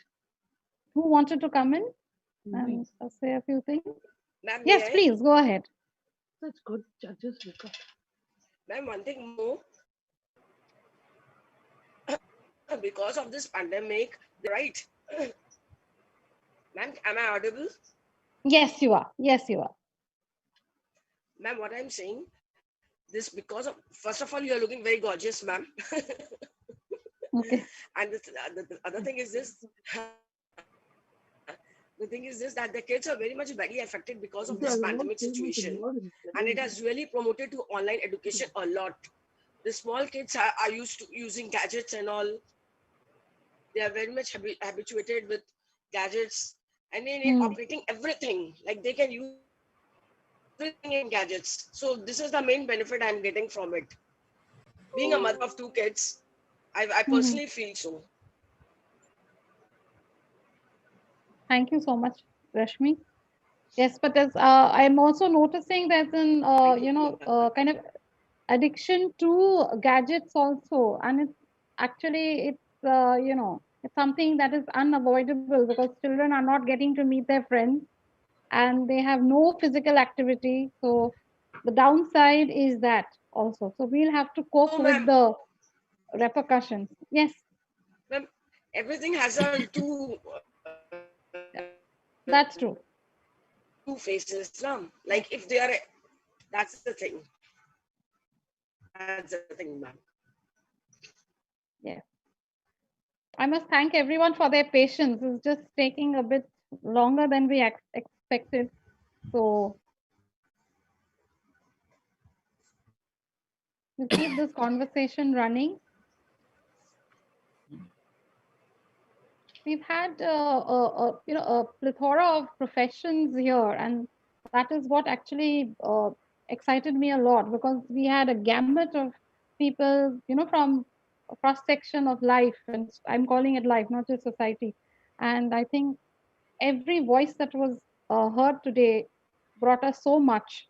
This enriched the entire, debate. It was more like a discussion, I think, more than a debate. We had so much to say about the human experience. So Indeed, and it feels really great to be representing one's own school after ages. The last time I could write my school's name before my name was a decade and a half back almost. And those things do bring back wonderful memories. So this QMS debate I think it is a permanent fixture now. So you can look forward to it every year. And we are also strengthened by your enthusiastic response. And yes, Pani Vidyalaya couldn't make it today. Can I but speak a few words? Absolutely. Yes, please. Yeah. So what I listened during the debate, a lot of people said they can't meet relatives, they can't hug the relatives. Well, in this case, I would suggest that yes, you can. In fact, during just after the lockdown, travel has started. You can, but please remember your safety protocols. There's no need to hug, but you can visit your relatives' home if they are healthy, you are healthy, not having symptoms. And another doctor just talked about how people are not visiting hospitals, they're suppressing the symptoms. Well, that's not going to help. Because suppressing the symptoms or not, it's not going to help in any way. So it is better that even if you have mild symptom, isolate yourself, keep yourself isolated. And otherwise, if you are symptomless, you can definitely visit relatives. Don't make a party out of that. Don't make a huge gathering out of that. But otherwise, a one-to-one interaction would be fine, because otherwise, yes, it's true that mental health problems are so very much increasing. Now, if my friends have just talked this for the debate, that is a different issue. But if someone is really feeling this, really facing problem, then I would suggest that yes, you can, until and unless you are symptomatic. As per WHO, asymptomatic patients are not at risk of spreading infection. So unless and until you are symptomatic, having a sore throat, cough, having some fever or anything, you can visit your relatives, even if they're elderly. You can talk with your parents, you can visit them. So that is possible, yes. And even if you are coming from outside Kolkata, you just keep yourself isolated for 10, 14 days, which is the incubation. It is basically 7 to 10 days, but okay, for the safety, 14 days. And then you visit your elder relatives, not an issue. Okay. So that's my suggestion for everyone. I hope it helps. Thank you. Thank you so Ma'am, much. may I Thank just you. say one thing? It's completely out of the context. May I just say one No, thing? please, please. It's very refreshing also to have a debate where the participants and the moderators are not screaming at each other. It's really much better than what it's a very nice feeling to have that. Nobody is screaming at each other. It's a relief. Trust me on that. It's a very much relief. It's actually more like we used to debate at our times and not what happens now. Not. Yeah. So it means Preeti cannot match Arnav Goswami. No. No, thankfully, sadly or thankfully. Very Yeah, thankfully, yes. Thankfully, thankfully. Nobody can match Arnav. Not even Arnav. He will lose a debate against himself. I know. That would be interesting to see. But if I had to ask you a question, just to take, keep talking in that way. So, what would you, count as one of the most memorable, for whichever reasons, positive, negative? I'm leaving it open to you. Memorable moments of this lockdown so far. Something that, there were so many things that we are kind of storing in our, in our motherboard. But one thing that will keep revisiting you, what would it be? So one thing I'd like to share here in this case, it's a story about me, because I was stuck in US in a small town called Franklin, Tennessee, during the lockdown time, and my family was stuck in Kolkata, and so they couldn't come, and they even did the web check-in, and they couldn't they couldn't take the flight because of the lockdown. The flight was cancelled. So even after web checking, but finally they have managed to come to Chicago, where I drove from Tennessee to Chicago, and then finally I'm back to my kind of hometown here in Toronto. So that was a great moment for me, because I have two kids. One is 4.5 years, another is 1 year old.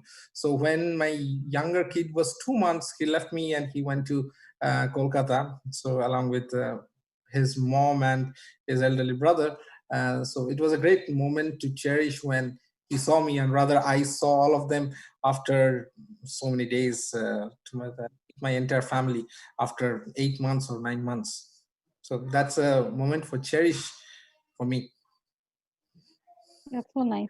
That's a lovely For memory. me, I would like to tell you something that if these people are saying that they were ancient, in that case, I am prehistoric. So, actually, the animal I really feared was the mouse, because I couldn't use the computers that much, only sending some mails and all that.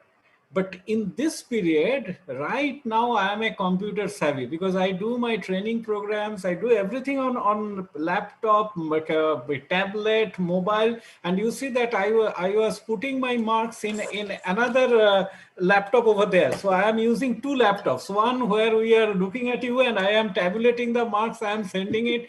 So I am a savvy. And not only that, I conducted a program for technology for trainers. And so that's the moment that I really cherish, that right now I've become really savvy on technology. You not only adapted, you wasted, sir. Seriously. Anyone has Yeah, a memories quick to share? question for Professor Chaudhary. Is your school Hindu school? Yes. Okay, so which year? 81. Okay, 77. Reunion. So there is another alumni group there in the judges group. Oh, that's great. And our scores are ready. So we are going into the final announcement without all the drum roll and the music. Okay, that's all. Imagine. Yes, Miss Latif, please take over. It must have been I'm sure it must have been a very, very difficult job collating all the marks together and coming up with a result, because as we all agreed, our speakers were really, really very, very good. I congratulate everyone, every single participant, and the best speaker of the day, or should I start with the best team, Preeti? Okay, the best speaker of the day. Okay, best speaker of the day, Rustam Biswas of St. James, speaking against the motion and with a score of 268. Congratulations, Rustam Biswas. First runner-up, Shomik Chaudhary, Don Bosco Park Circus, against the motion with a score of 258.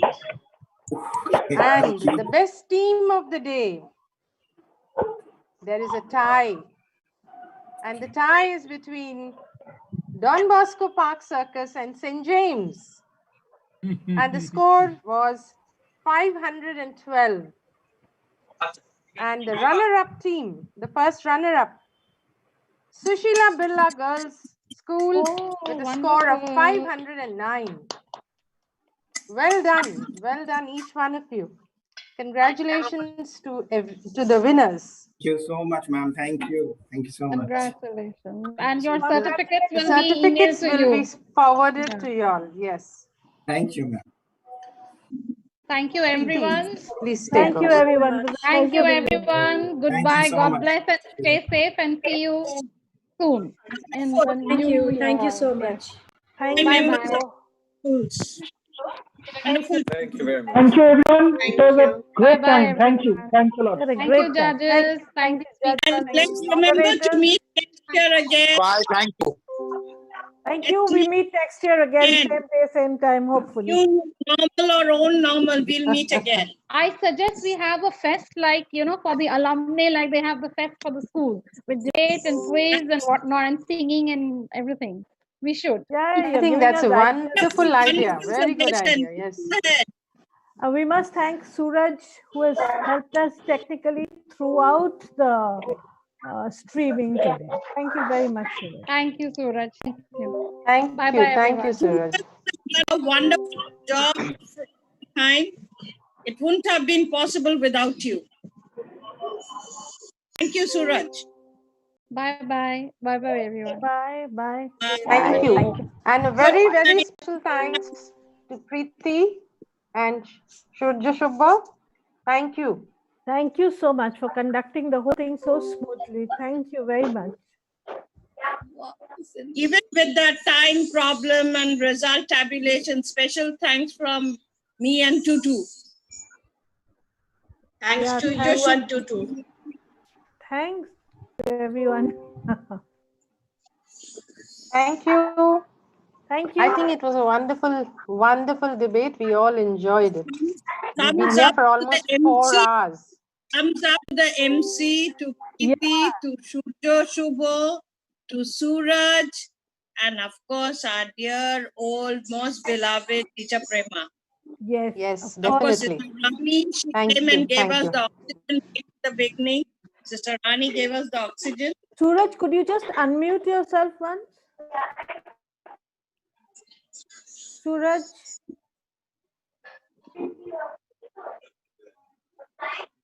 Yeah, thank you. Yeah, thank you very much, Suraj.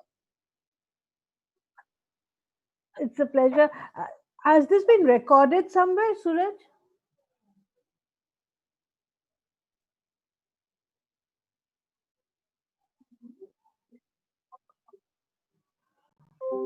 Can you share the offline recording with us, or is it too big? You could share it through Smash or something. I think it'll be big.